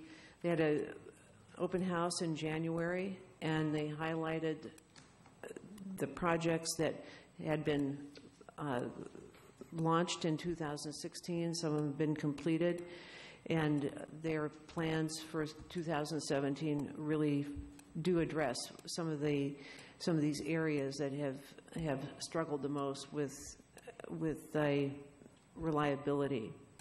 And Rob, do you want to make any comments at this point on what you've heard from leadership and how that's reflected in these? I think you've summarized it pretty well. I have met with the CEO of Puget Sound Energy and also their Senior Vice President of Operations, and they are committed to what we're calling this turnaround story and rebuilding major circuits, especially the older ones. So I've heard it from leadership at PSE, and that's encouraging. And I think based on what they're telling us and what they've shown at open houses and displayed in public documents like the ones you see over here, it sounds like they're on track. But what we want to do is memorialize that in an agreement. Right. So I think one of these projects that's planned for 2017 and 18 is really looking at that distribution line that's in people's backyards and those easements, and relocating part of that to the street right-of-way. So that's going to be significant. More tree wire, more switches and reclosers, just like you saw in the exponent report. So just quickly, yes, Mayor? Just a quick question. There was a comment on that last slide. The first, the feeder reroute and tree wire, that's Circuit 26? Yes. Okay. Just want to get a clarification on that. Thank you.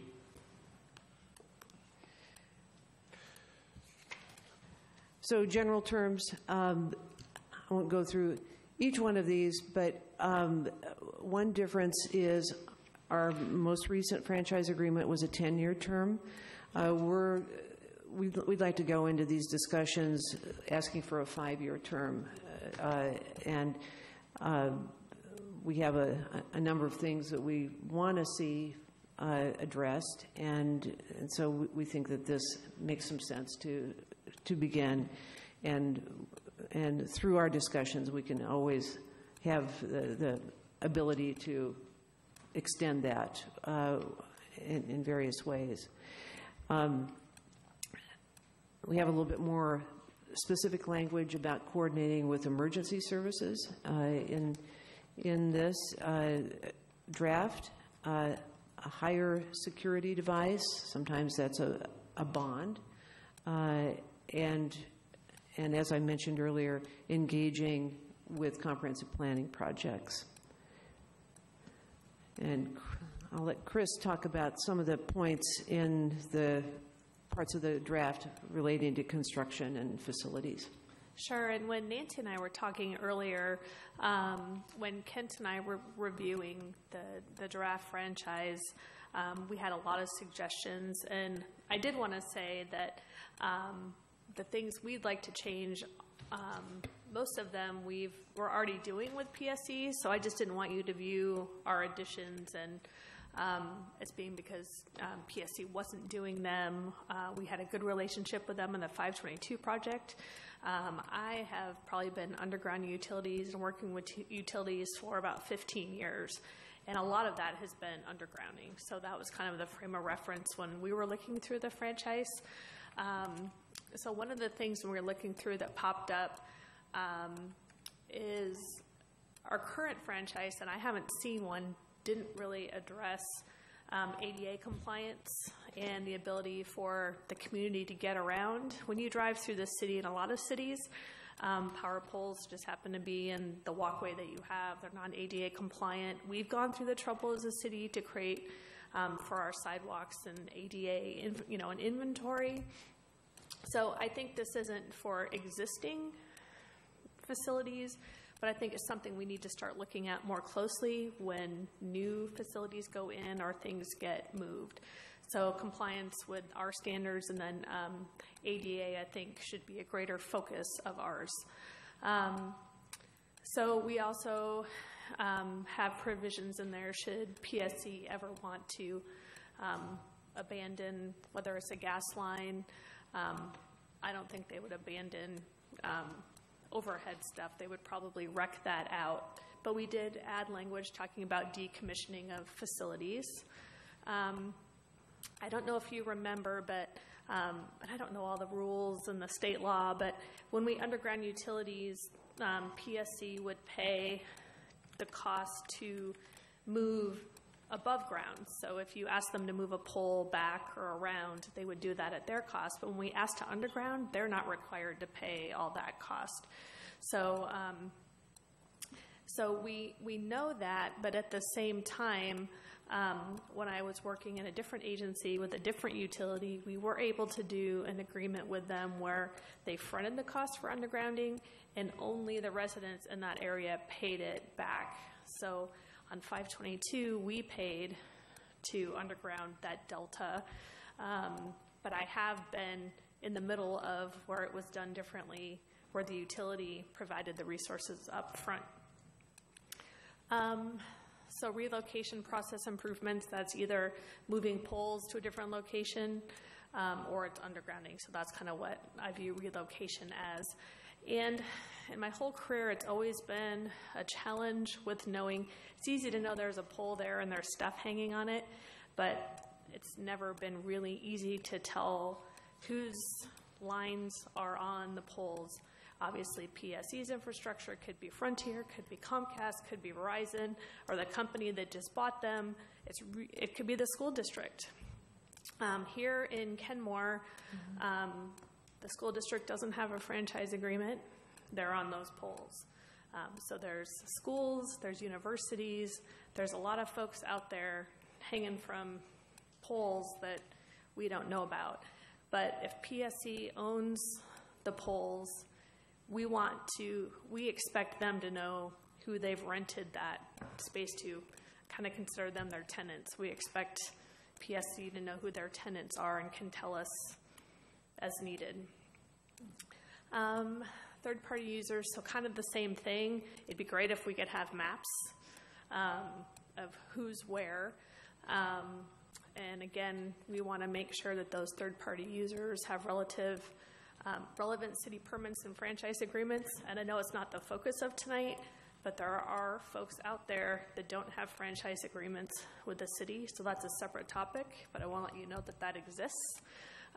So it might be nice to require that if PSC is going to rent space on their poles, that they also help with that checks and balances of knowing whether or not those people have a franchise with the city. If they just let somebody put something on their poles and we don't know, we don't know. And also, too, when we ask PSC to move their infrastructure, they work with those third-party utilities, but we don't have control over those third parties. So we want PSC's help in moving things around. In my experience, it's usually the people that own the poles that are really good about moving stuff, but it's very often harder to get those third-party utilities to fall in line with your schedule. So we mentioned vegetation management and accelerating that to an annual patrol, and if it needs to be trimmed, take care of it. Certainly in those areas that are prone to tree-related outages. And we have heard that some of the neighboring utility providers have more stringent vegetation standards. And so, and we've heard that, you know, people in this area, we really like our trees, but I think people are willing to have a few less square feet of vegetation if it means better reliability.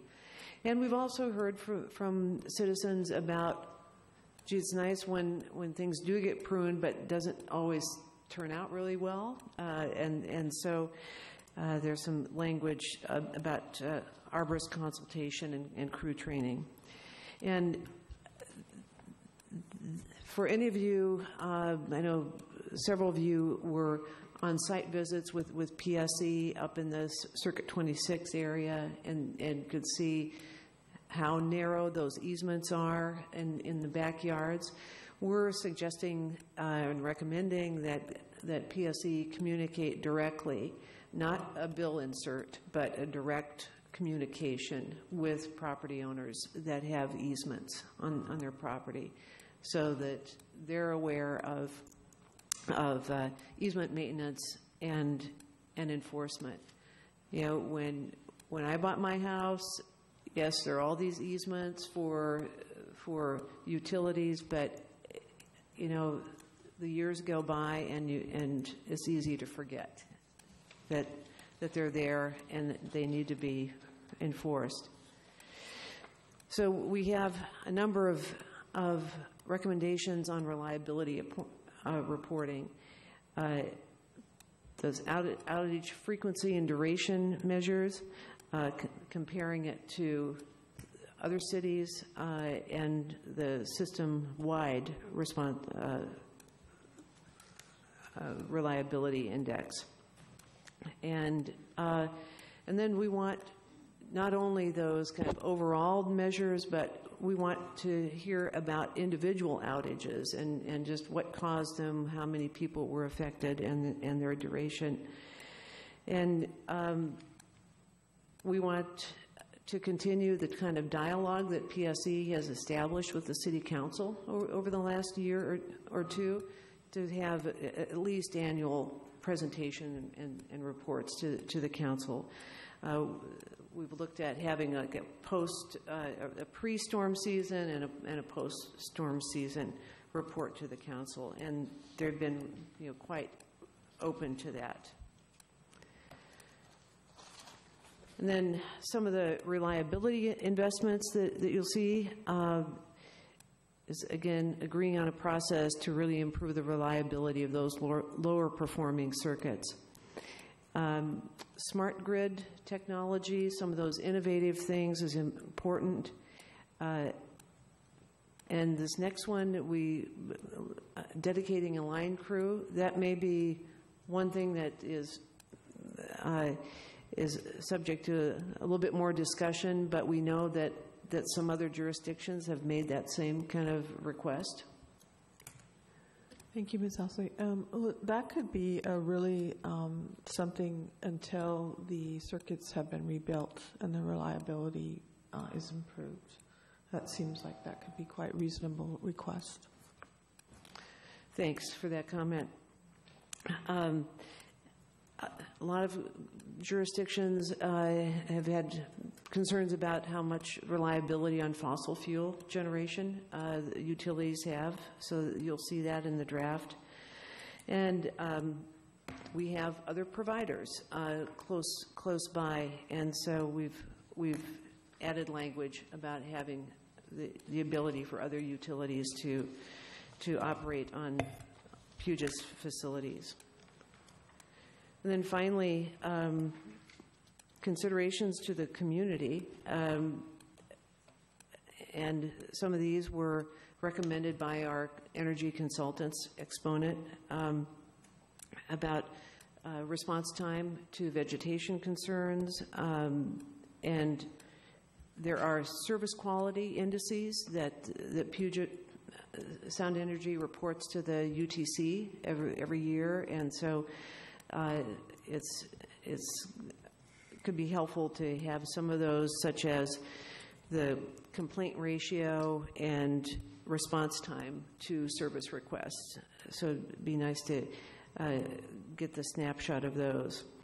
We're also suggesting that customers have information on how to apply for rebates or restitution related to loss or damages from non-storm outages.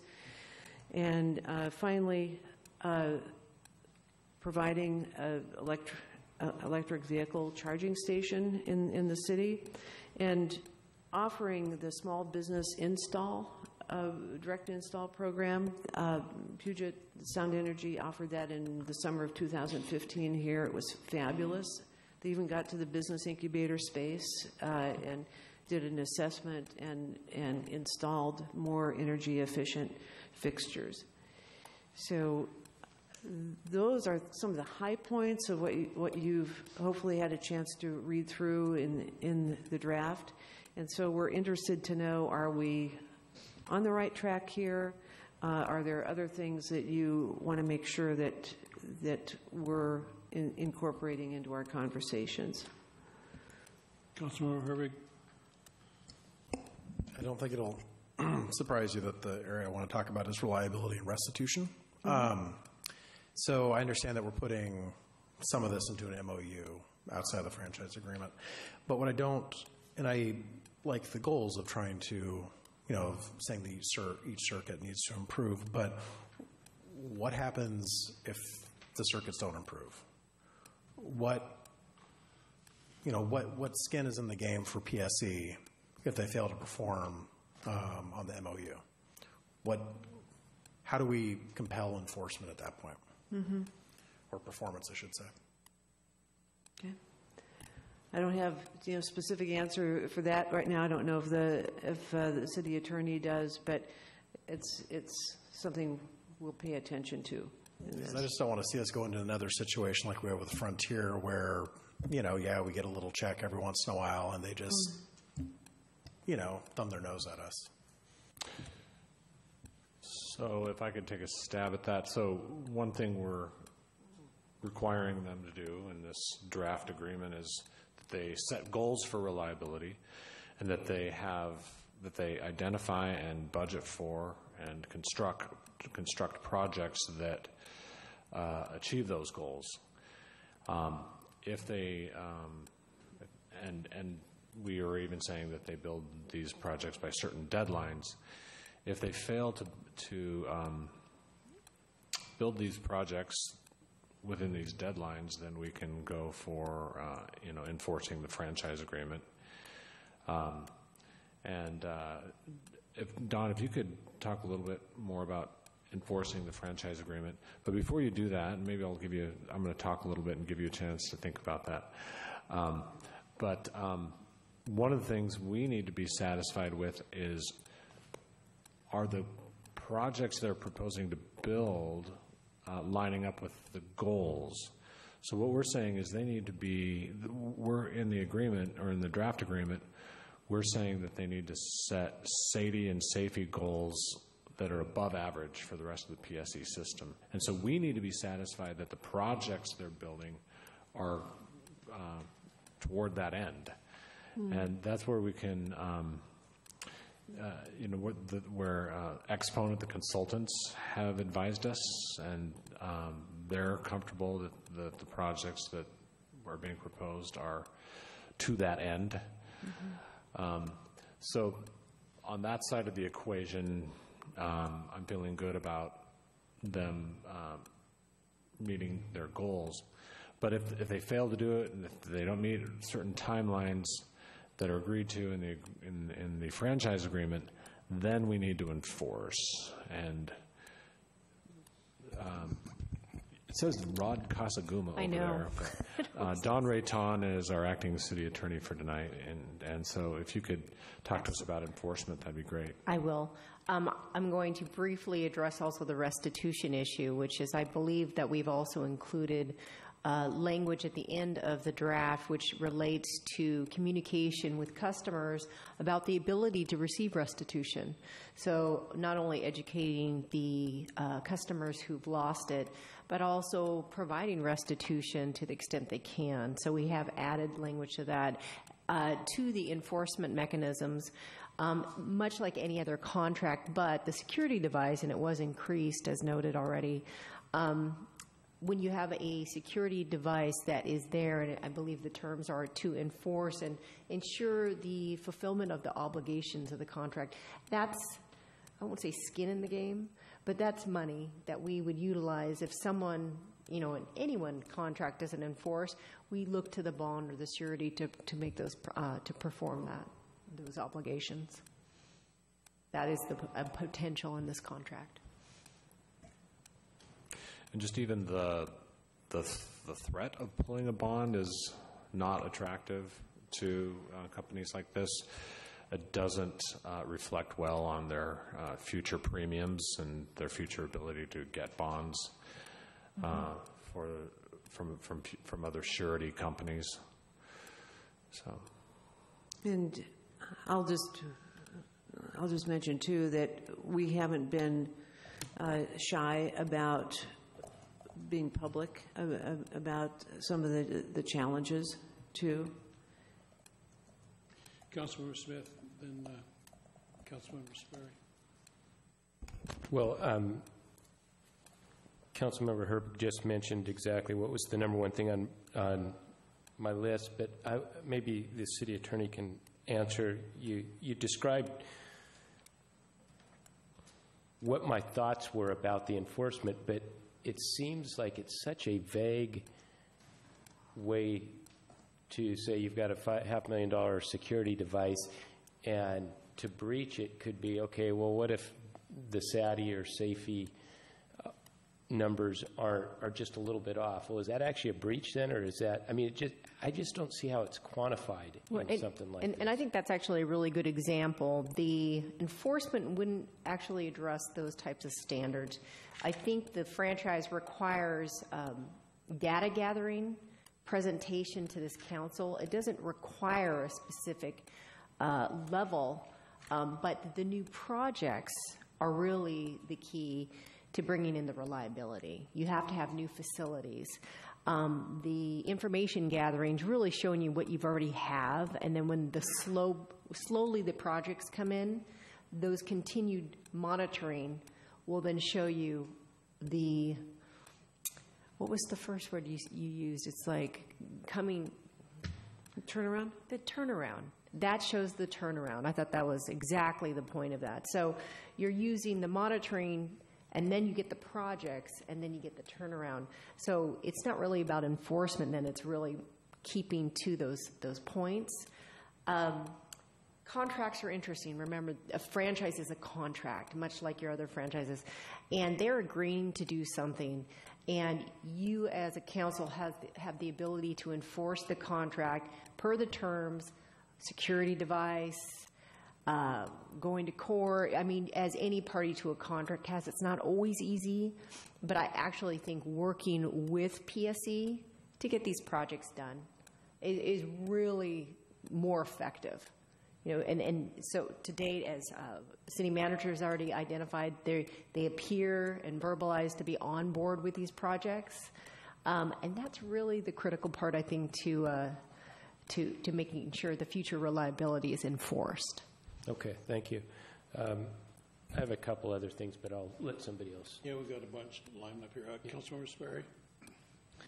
Well, just really to kind of stay on this vein here. So is one technique for having some ability to enforce or to pull the bond or whatever, could we tie that to project completion dates? Is that something that you do, like, whatever this project is needs to be done by year 2 or year 3? I see head nodding. That's what I'm saying, yeah. Okay, good. I would just mention, too, that, of course, the Washington Utilities and Transportation Commission regulates Puget Sound Energy and other private utility providers, and so they have reporting requirements to the UTC, and that's an opportunity for us to get a lot more engaged with that agency, too. Thank you. Councilmember Danuski? Yeah, so I like the idea of the 5-year term. I think you can hear that we're all just a little bit scared that we've got a tension right now, and then once this gets signed, that we'll drop off the radar. So the MOU working hand in hand at the same time as the franchise, and having that 5-year check-in, I think is going to be good. The words that I read about the links to rebates probably, I mean, I know you're just starting this, but it didn't really say what the rebate would be, or if people clicked on it and it was like, here's your $5 gift card, I don't think they'd be quite that happy. And then it also compared like outage time to surrounding areas, so probably need to pin that down of is it 1 hour or 5 hours or things like that. So Right. Anyway, it's a good starting point. Okay, thanks. Deputy Mayor. Thank you. I'm not clear on the relationship between our franchise agreement and there's discussion here of there's an ordinance here, but it doesn't differentiate between the franchise agreement, as I read it, and an MOU. And how do these agreements get separated between those two, and which one is either enforceable by the city, and how does it relate to the UTC enforcement and regulation? And are we extending overstepping our bounds, I might say, in demands of being able to control a utility with this methodology, the franchise agreement and an MOU? And I'm sure this has been researched with the attorneys and so on. And you've been up front with PSE about this too, haven't you? They understand what we're talking about here, don't they? We've seen it done before. And Don, do you want to speak to the relationship between the MOU and the franchise agreement? Yes, I do. I'm actually going to give you a little bigger perspective. So you mentioned an ordinance. The ordinance is the big picture. You have to have an ordinance by state law to adopt a franchise. So that's why the ordinance is first. The ordinance then adopts by reference a contract, which is the franchise. So big picture ordinance, then we go to the franchise. The franchise is the conditions and terms of how they can use your right-of-way. And then in the franchise, we have seen them adopt language that says, this is typical franchise language. We understand that this jurisdiction might need assistance or more focus in areas 1, 2, 3. We agree, the two parties, to further flush that out in an MOU, and they have 120 days to do so. So it's not just a promise in the future. And then in order for the franchise to become effective, that MOU is then incorporated into it. So it is not a free-floating, non-enforceable matter. Okay, that's good. And in fact, City of Bellevue did that recently. Right. Okay. The other thing, I was reading through the ordinance, and it's a red line version, and there's a lot of black print and a lot of red print. Now, the red We provided a clean copy, too. Yeah, I know. But the red print is additions or subtractions. What is the black print? Version 1, or is it a previous utility agreement? The existing. What's the black print? What are we modifying? Existing. Huh? The existing franchise agreement. So correct. It's additions or corrections to that. Correct. Exactly. I'd miss that if it was in there. So I was just curious as to what the red was modifying. And also I had a question. If and when Circuit 26 is relocated to public right-of-way from the backyards, will all those easements be released? Is there anything in our agreement that directs them to do so? I don't know that there is, but there's no language to that extent. That is something we can include in the conversation. I would note, however, that an easement is a property right. That, for example, when you have SR 522, to relinquish or require the relinquishment of easements, you have to pay for those typically. So just putting that in the back of your mind, you can always talk and ask about it, but those are property rights that have a value to them. Right. My understanding, and this is going back a few months, I could be wrong, and Dom, feel free to correct me, but I think that they're actually going to leave those poles in those backyards because they actually, in addition to carrying distribution lines, they also have a higher voltage transmission line way up high that they're probably going to keep on that transmission line, I think. Correct. Yeah. I think there was discussion about that because we pointed to a higher area and asked, what is that? And they mentioned that's a transmission line. That's right. So I think that easement's going to stay there, and I think those poles are going to stay there. It's the distribution lines that are going to be moving. Okay, thank you. Councilmember Herbie. So, going to the length here, talking about 5 years, was there any thought to going maybe a little shorter to kind of push performance quicker? I mean, if they continue along the path they're going on for the last 9 months, year or so, and I have no reason to see why they wouldn't continue on that path of improvement, then I would see no problem in re-upping it in a few years. But I want to kind of, as Councilmember Danuski said, I want to kind of keep the pressure on and make sure that the need to perform is something that they're seeing every day, so that we don't fall back into the back burner. And I would be open to a shorter franchise agreement if that would be feasible. Okay. Councilmember Smith.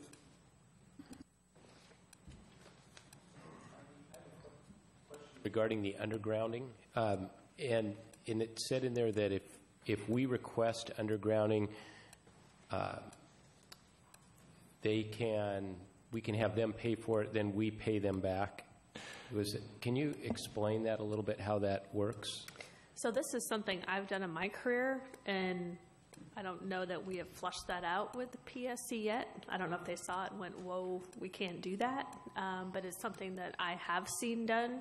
And so the way that happened is when PSC came out to do work and their crews, we didn't pay for them up front. And then they kept track of all of their costs. And then over time, a designated area, it was the whole city of ratepayers, paid back. They're still paying back. It was the Aurora project. It was in Shoreline, Seattle City Light. Just Shoreline ratepayers are paying back those Aurora project costs.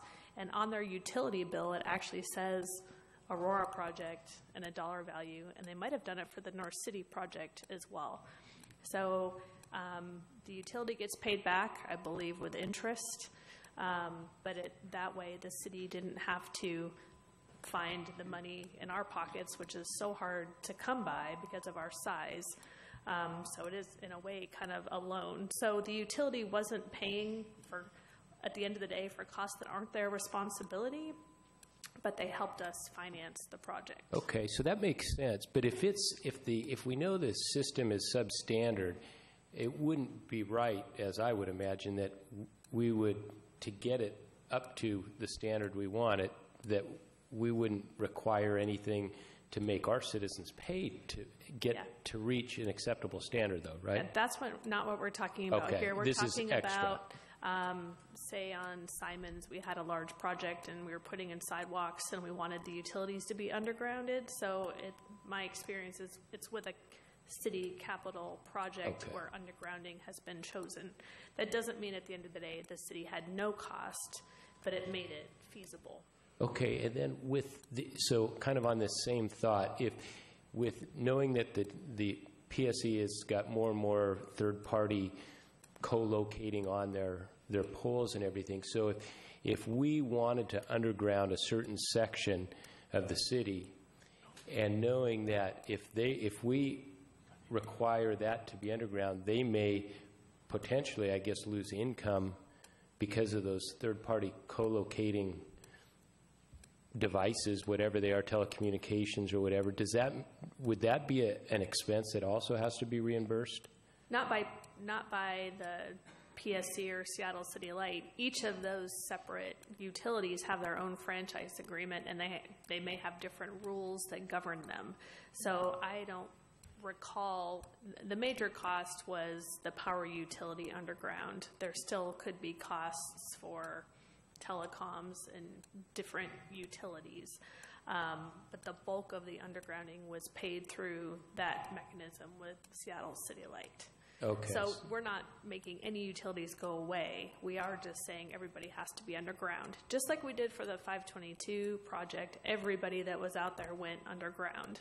Right. And each utility, based on their franchise and the different rules that exist, might have had a different mechanism for what they had to pay. There's savings when you have that joint trench. You're building one trench and all utilities are going into it. So is it at all a disincentive for the utility to not want to underground if they're putting more and more third-party devices on their poles? I think undergrounding is very expensive. So I understand. And once you have a certain number of conduits in your trench, you can't add more. Different utilities have different requirements for backfill. And so once you've dug that joint trench and put your conduits in for the different utilities, you might have one duct bank for the power utility, and then you might have a different number of conduit for, Verizon, Frontier, whoever, school district, whoever needs to be there. Black fiber. Pardon? Black fiber. Mm-hmm. Okay. So No, once that you get makes that sense. built and it's underground, it's really, you'd have to rip everything up to put new conduit in. And then on the co-location with the neighboring utilities, is that because of redundancy that we're trying to, what would be the reason for that? I'm just curious because that was mentioned in there, and is that something that we're doing, or who would initiate that? I'm not following you, I'm sorry. That's it. You want to take? That would be, for example, if a certain area of the city could be more easily or efficiently served by another utility. Okay, perfect. Thank For you. example, That's what I was if the hoping. northwest part of the city, if Seattle City Light was interested in serving the northwest part of the city, then they would be able to use PSC poles, but they'd have to pay rent on them and pay for maintenance and stuff. So they wouldn't be able And to they get them need for a free. franchise agreement too. Okay. Yep. Thank you. So that's why non-exclusive. Yep. Any other questions? One more on vegetation. And can I go back to your first question? Just, I think this is obvious, but the language about having them pay up front and then bill the ratepayers, by having that language in there doesn't mean that we have to do it that way. It's just an option. We could keep doing it the way we've been doing it, but having this new language in there gives us another choice or another way of doing it if we choose. Okay. And we don't have any specific projects in mind. That's where I said, it's just kind of what I've seen in my career and lessons learned, and we thought put it in there and see if it's a possibility in case we did want to underground another corridor that we're working on. Okay. And on the vegetation pruning, where it said we're going to do like a yearly survey of the vegetation, is that something that can citizens, if they know of an area, I mean, I assume the utility district finds what needs to be pruned, but if there is, and it may already exist, is there like a number that the citizens can easily locate and find, say, look, there's a dead tree over by this that probably should be looked at? Or We are recommending that there be like a 24-hour response time. If a citizen calls in and says, "Hey, in my neighborhood or in my property, there's a conflict between a tree and a power line," so we have mentioned that. I'll tell you that when Exponent engineers were here, just driving down Juanita, they were going like, look at the trees and how close they are to the wires. They were pretty astounded. Yeah. Okay, good. Thank you. Anything else? Councilmember Danuski. This really doesn't have to do with the franchise agreement, but slightly related. As a Circuit 26er, I was You a should little. get a T-shirt that says that. Yeah, just like I live in Circuit 26. land. Oh, gosh. I think education for the rerouting of the Circuit 26 is going to be important because you're going to have people who are expecting those poles in their backyards to be gone, and now they're going to have poles in their backyard and one right in their front yard, and that's going to be a huge surprise because I don't know of anybody who knows that. So we've looked into that, and my understanding that there's already poles out there on the street that they're going to tap into. Is that? I haven't confirmed that visually, but that's what I. Okay, heard. just so the homeowners in that area really know what's going to actually happen, because I can pretty much guess that they'll expect those old poles to go away. So that's all. Okay. I didn't know you were on 26. Yep. Yeah. Anything else? So I heard Councilmember Herbig say he'd like a shorter term than 5 years. Is there consensus on that? And if so, what would you like to see? One thought is you could do a shorter term, but if they meet certain milestones, it extends to 5. Yeah, I would like to see milestones with at least a way to get out of it. I mean, if those milestones wasn't met, so that we're not sort of hamstrung in there. City Clerk, the microphones are much, much better, but there's a slight ring on one. If you could sort of maybe whenever work on that, that would be great. Councilmember Sperry. So to the question of a shorter term versus the 5-year, I'm fine with doing it shorter with an option to extend. However, I don't have enough clarity in terms of the timing of the projects. So, would the time frame be too short in terms of to actually complete things? So that's the part I just don't really have an understanding of that. Yeah, and we'll learn more about that. And that's one thing that I wonder about too is what's that sweet spot that's going to really allow them to plan the right projects and get them completed. So we'll be learning more about their process too. Well, I think the projects they are proposing, which are pretty major projects, are going to be done in 17 and 18. That's what we're being told. One thing I've asked for is the cost estimate on these. What's the dollar investment they're putting in for that? I haven't gotten that yet, but that's something I've asked for. Regarding the term, a lot of franchise holders will say, hey, we're going to be putting a lot of investment into your system, and therefore we need to see a longer term in order to see a return on that investment, or for us to be able to get what we put into and as far as the investments go. So they may push back on a really short term. They may say, hey, we're going to be investing X millions of dollars into your system, and it's not fair to have a 2-year agreement. So I can predict some pushback like that. Since we've had issues with other franchises holders, it's as long as there's some teeth in there. Right. Because I don't want to see us go through what we are going through. Councilmember Curtis. I'm inclined to stick with the 5-year, not do shorter. I mean, it's amazing how fast a year zips by, and you're working on these projects, and you're planning them, and you're engineering them, and you're paying for them, and so I wouldn't want it shorter than 5. All right. Thanks for your comments. No, it was helpful. Thank you. Okay. All right.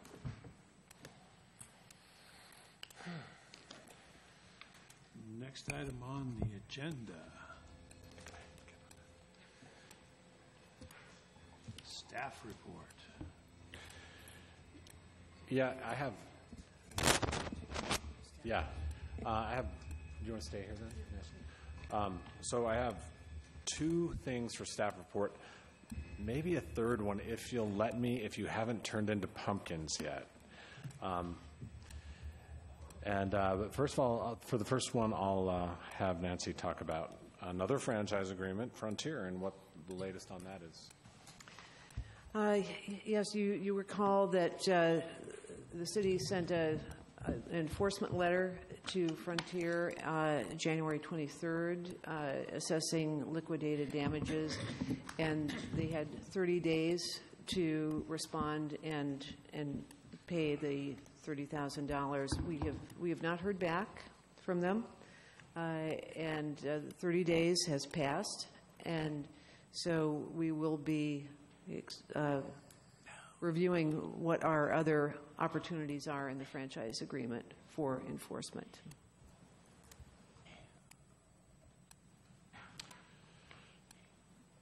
Okay, and then also, I have some good news to report. We received multiple bids for the Tolt Trail project, and the low bid came in well under budget and well under an engineer's estimate. So we'll be asking you to approve that contract on May 13th, and we expect that they'll be getting going in May or June of this year. It's all weather dependent. We need to get that place dried out before they can work on it.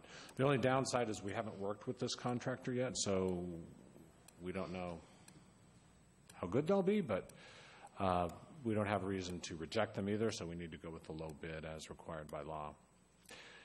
So I've got a little 5-minute slideshow, but only if you want to. It's totally frivolous and unnecessary. Yeah, it's some pictures from my Can trip. we do this at the end? This is the end. No, we've still got what we do. Yeah, we can do it at the end if you'd like. Can you email us? What's that? Can you email us a link? Yeah, I could do that too. I mean, if you want to see it, that's great. I mean, and then we see it. Okay. Wonderful. Okay. Comments, initiatives. Councilmember Smith. Do you guys mind me starting in the same place every time? I feel like it's a broken record, but. No, I don't mind at all. As the last person in the line, it doesn't bother me at all. Okay, Councilmember Sawyer, we can come back to you. It sort of jumped then. Councilmember Smith. Okay. Well, yeah, it's because otherwise you jump around. It's more like improv. This way, I feel like I've got a good idea of where we are. No. I've got two things, and they both actually have to do with the NPRSA. So I can't remember if I updated you a couple of weeks ago, but we, as a board, we decided to accept and to open up another fund with the NPRSA, and it's a kind of a placeholder fund of a few $100,000 that Rod Dembowski was able to secure for youth sports or recreational opportunities. And we have a long ways to go to figure out exactly what's going to happen with that, but it's going to be good money to work with in coordination with either Boys and Girls Clubs or the local Y, or we've got a number of different ways that can go, and there's a lot that has to get hammered out on that. And with that, we got a tour of the Boys and Girls Club and a number of different venues in Bellevue that are associated with the Boys and Girls Club, and Councilmember Dembowski was there, and the school district, North Shore School District, Dr. Reed, I believe, is the superintendent. She came along, and a number of Bothell council members, and it was just a really good learning and kind of eye-opening experience. A lot of what was going on and what they've been able to do with that. So that's kind of a big change in anything that has to do with the NPRSA, and that's why that's important to note. And then the final thing on that is I got to be interviewed by S&P to go over the financials of the NPRSA, and they have affirmed our AA bond rating, so we're good probably till the end of the bond period. So that was just nice to get that over with, and not have to worry about that anymore. So that's it. Councilmember Curtis. I just wanted to say I was really excited to see progress on all the walkways and waterways projects being engineered, and just see the list there, and the city's moving ahead. Councilmember Herbig.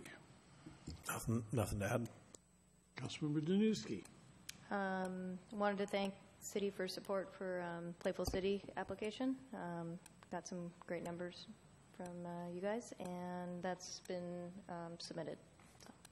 Councilmember Sperry. Just briefly, thank you to the staff for doing the comment, kind of the little letter to help people to be more prepared for the city comments. I really appreciate that. And if you have any edits, feel free. We can change it at any time. Deputy Mayor. Along those lines, Kelly, City Clerk, do we have that timer, or you just can you She's just got look one. at- Chief. You just remind them. You don't have the numbers that show them. No, unfortunately, it's not working. I have ordered another timer that will be Okay. here for our next meeting, so we'll check it out and see if it works. And if it doesn't, we'll keep shopping around. Okay, great, thank you. What we're going to use is one of our traffic signals from 522, and we're going to just put it right. It actually does look like a traffic signal. But Okay, thank you. There you go. Nothing else to add.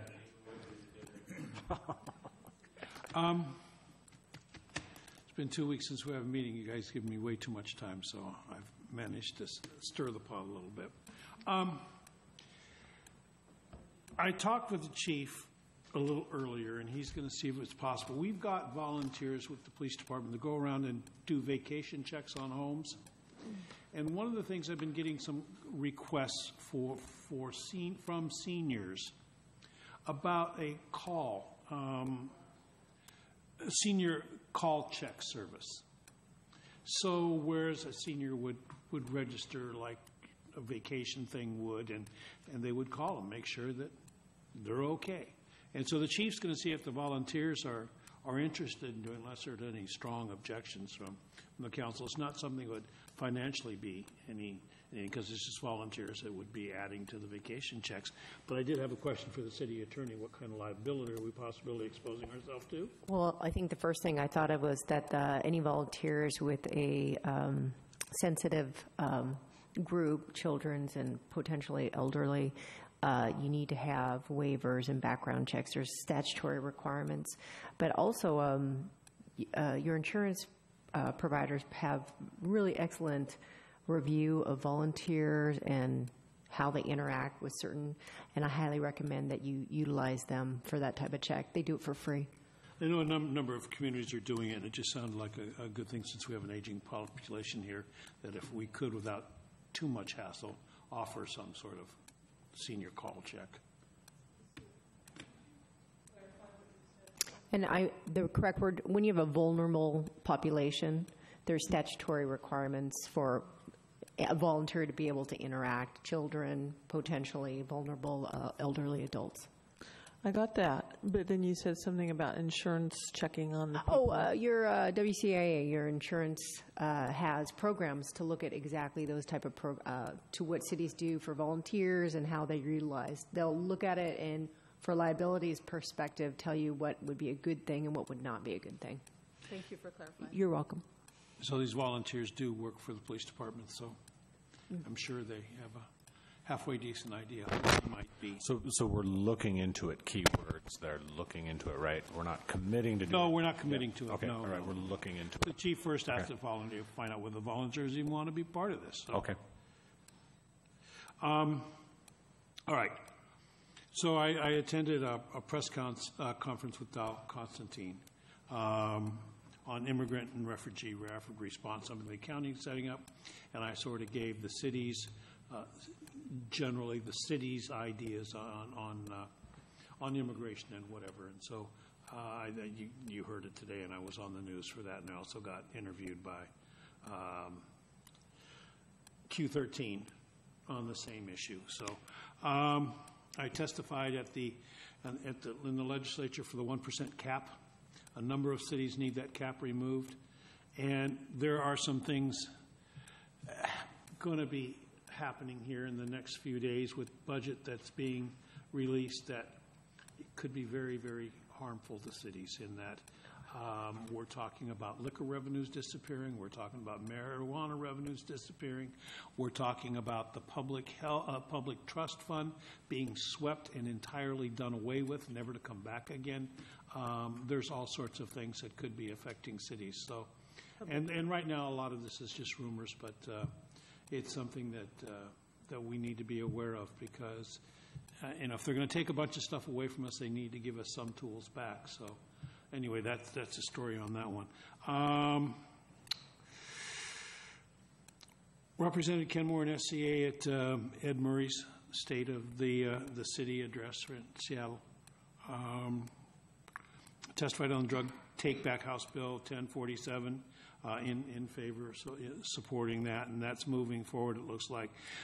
There's a question on whether or not we want to be supportive to the school board on their Safe Place initiative. Not that we would do anything, but we would just be supportive of the school board. So, Mr. Mayor, I think that's a confusing enough issue because of the multiple safe places. We have the King County program, and I just don't feel that I have a clarity about who is doing this or wants to do this. Perhaps we could add it to our agenda when we meet with the school board. That's probably a really good idea, so that we could become a little bit clearer on what this all entails. But I know from my conversations is there's really nothing for us to do other than be supportive of their program. But it's a good idea to clarify that. The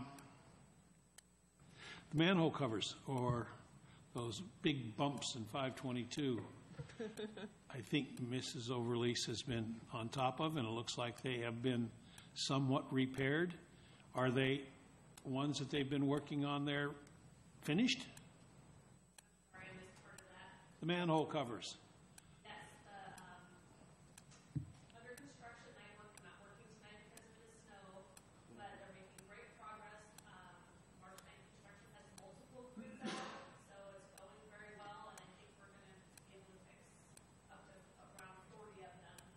Wow. Which is not all of them, but it's the ones that are really hard places to reach, like under curbing and in wheel packs. So once it's done, we don't see a reappearance of the problem?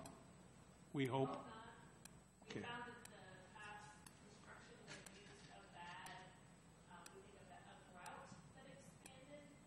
So we're changing the materials that we're using. Okay. And really key to that is the quality of the inspection that's being done. So we've got to have really vigilant inspectors that are making sure that the compaction is being met and the right materials are being used. And We have the same inspector. So we had Marshbank on our past piece of 522, Scott Robeson with KBA as our resident engineer, and it's the same team out doing this work. Great. Future meetings, March 6th, joint City Council and School Board meeting. March 7th is, well, that's not us, Planning Commission. March 13th is City Council meeting. And then on the 20th, we got a joint City Council and NUD meeting. And March 29th, there's a meeting at Inglewood. Sound Cities, where Bob Ferguson will be the guest speaker, and there'll be opportunities, questions, and everything. So, if you can at all see your way of attending, there's a menu out already, and there's registration going on. And we'd love to have you there at a SCA meeting in our city. So, anyway, slideshow. yeah, do you got 5 minutes? I got 5 minutes. Also, thanks for getting the blacktop down in the driveway going into the post office. Yeah, it all happened. Those decisions were made when I was gone, so thank Nancy Owsley and Chris Overlease. And, yeah. Okay, so I took my family to D.C. and New York last week, and I could not help but see those cities through the eyes of a city manager. And I took hundreds of pictures, and I'm already losing a council member. Oh, Oh, okay. But before you do that, can you hold that thought, please? I forgot one thing. I got something in the mail today from Prudential Spirit Community Awards, and there was a student at Kenmore Junior High, Chickadee is her name, and Chickadee won an award in the Prudential Spirit of Community Awards, and she is 14 years old. She's a student at the Kenmore Junior High School, and she founded a nonprofit group called Back to the Res that works to reconnect Native American youth and families with their tribal culture, language, and traditions. Chickadee wondered about the story behind her Blackfeet, Ojibwe, and Vietnamese roots, and was inspired after attending a Gen I conference to work with organizations and elders and other professionals to help others learn about their larger community. And so she was a Distinguished Volunteer Award. And I think that we've got a press release here that I would like to go ahead and have our people issue. And I think that we should do a little something, a little proclamation for her, because in the press release it's proclaiming a day as Chickadee and Prudential Spirit of Community Recognition Day in the city. So if there's no objection,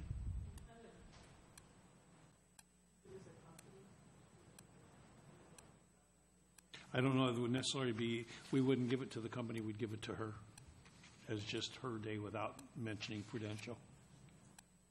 But like I said, she's won an award, a nationwide award. Over 30,000 people competed for it, and she was one of the top finalists. So, I mean, it was pretty significant. So, anyway, thank you. Sorry. Kelly, is that something you could take the lead on? Okay, thanks. All right, yeah, so I went to D.C. and New York last week with my family. It was midwinter break for school, so my kids were not playing hooky. I took hundreds of pictures, but I thought I'd just share a few with you tonight about some landscapes and some public art that I saw. Some of this art I did not like at all, but I'm showing it to you anyway. Some of it I loved. Did you get to Georgetown? I did not. Yeah. So this picture here is interesting. It's going across the Memorial Bridge to Arlington, but this just shows you kind of the scale that these big cities, the scale of art that these big cities have.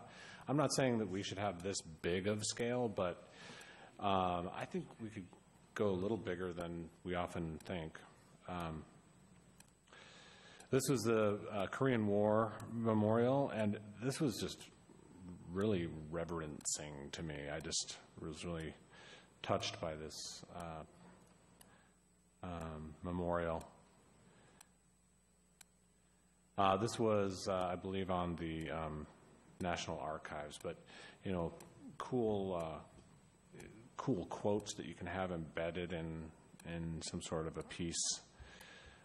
This was something that jumped out at me. They had quotes like that all over Washington, D.C., just embedded in different artwork and monuments. This was right next to the Natural History Museum, but this tree, I think it's made out of stainless steel. This picture does not do it justice, but it was such a cool-looking tree. This is also right there next to that tree. This is a really strange optical illusion.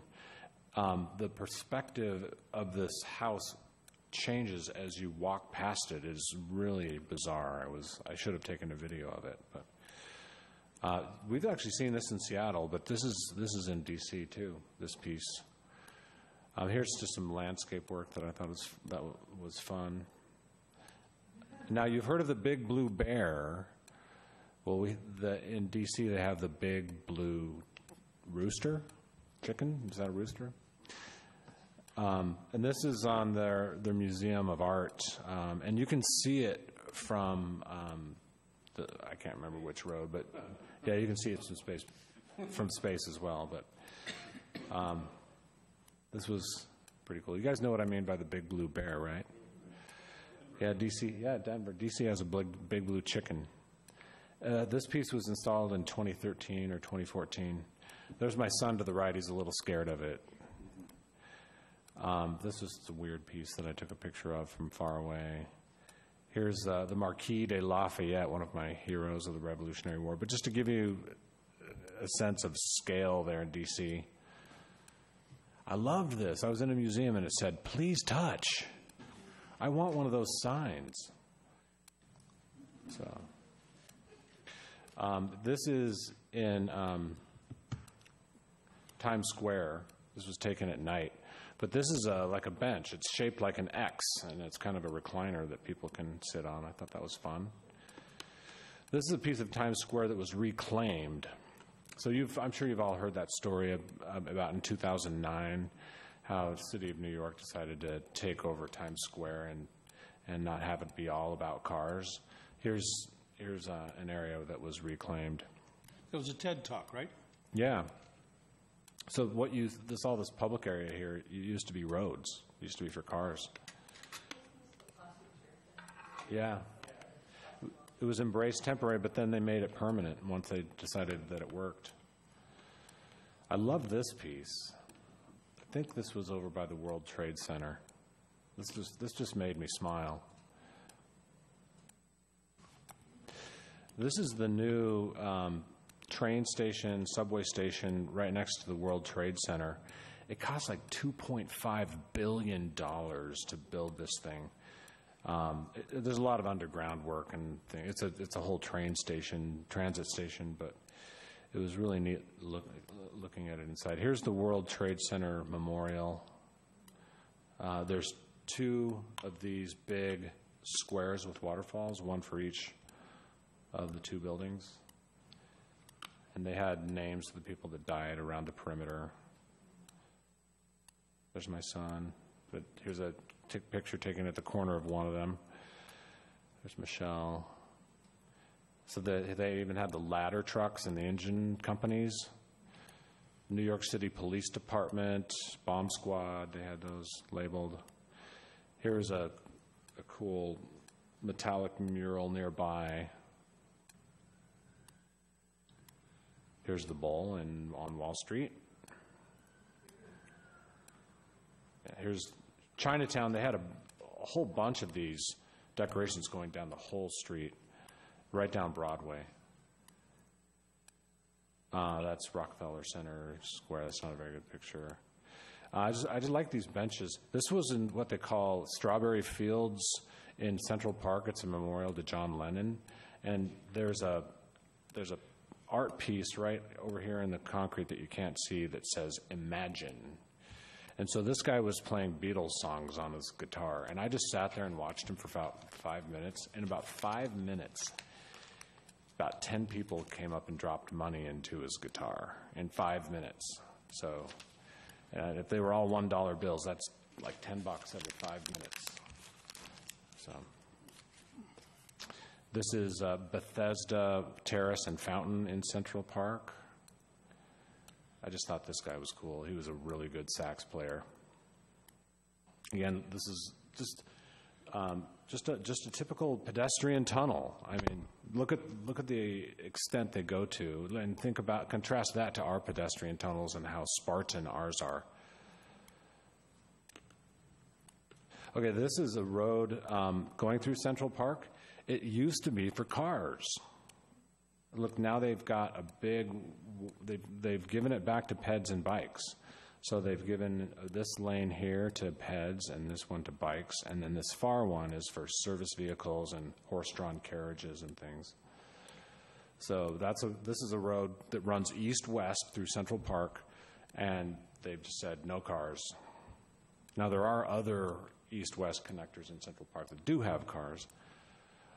Here's another look at it.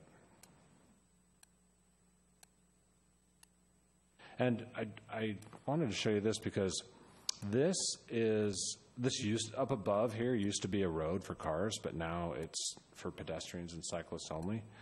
But look what they did to make this tunnel going under it. And they could have easily just had a path going up here and going across the road. But look at the trouble they went to for that.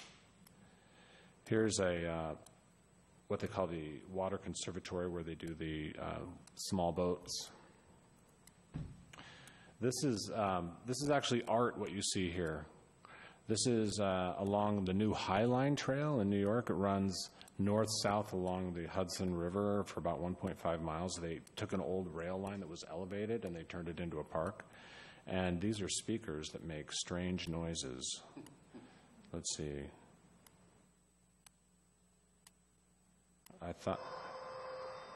Here's the noise.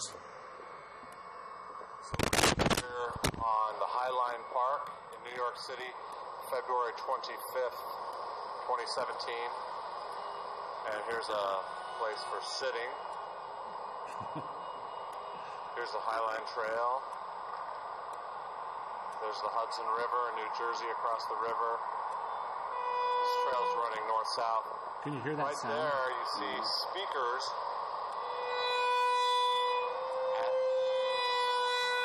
And those strange noises are coming from the speakers. Okay, so what it was is it was supposed to simulate, it was supposed to assign a sound to a single tear falling. So that was what that was all about. Yeah. Okay, here's another piece of art. These are really super tiny, thin brass bands that are put in the trail, and each band depicts somebody who walked across the United States. So they had a bunch of these. And here, I don't know if you can see it, but here's one of the bands. And that's art. And they had some really cool benches on the High Line Trail. And okay, see that? See that down there? That's a sleeping bag. And I thought, oh, they're just like us. They're Seattle. They've got somebody sleeping under the trail here. Well, I looked, and it was full of junk. It had like concrete and metal in it. And then I saw another one that also had concrete and metal in it.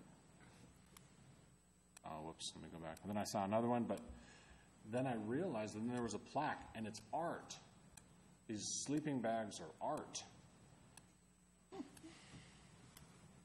This is also art. These are supposed to be watermelons, and there are several of these. See them hiding in the bushes there? This art piece is called Smart Tree. And there's a tree growing out of the top of this smart car, and it's filled with dirt. And the whole thing is lined with recycled rubber tires. Smart Tree. There's the tree growing out of the top of it. And this was just some art along the trail, actually private property art that I thought was kind of cool. This is art too. This was an art piece with a plaque. It said, "Blind idealism is deadly." And that was just on the side of a building, but it was art. This is taken from a pipeline. These bands were taken from an old pipeline. And then beyond this point, you may encounter nude sunbathers. And in the summertime, I don't know if you can see these little dots. See these little tiny little dots? They randomly squirt water at you as you're walking by. And, of course, there's no nude sunbathers, but now these were cool. These are kind of reclining benches, but check this out.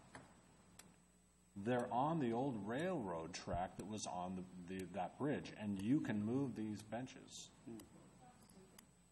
Okay, now what is going on here? We found one. Okay.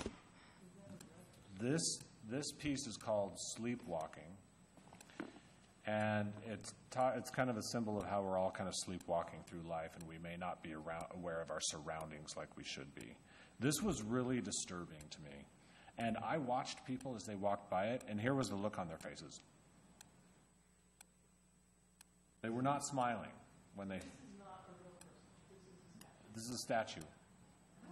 It's a bronze. I would expect him to turn at you. Yeah. Looks so realistic. Yeah, it's a bronze. So it was titled Sleepwalking. So can you picture this in our town square? No. No. He looks like a CEO of a company, and he's like having nightmares or something. Here's another piece. It was kind of this fan was turning with the wind. This is a piece actually like they took some of the railroad and twisted it up. It was pretty cool. I don't know what that was, but it was art. And that's the end. Nothing as neat as the Fremont Troll. Yeah. Yeah. That's cool.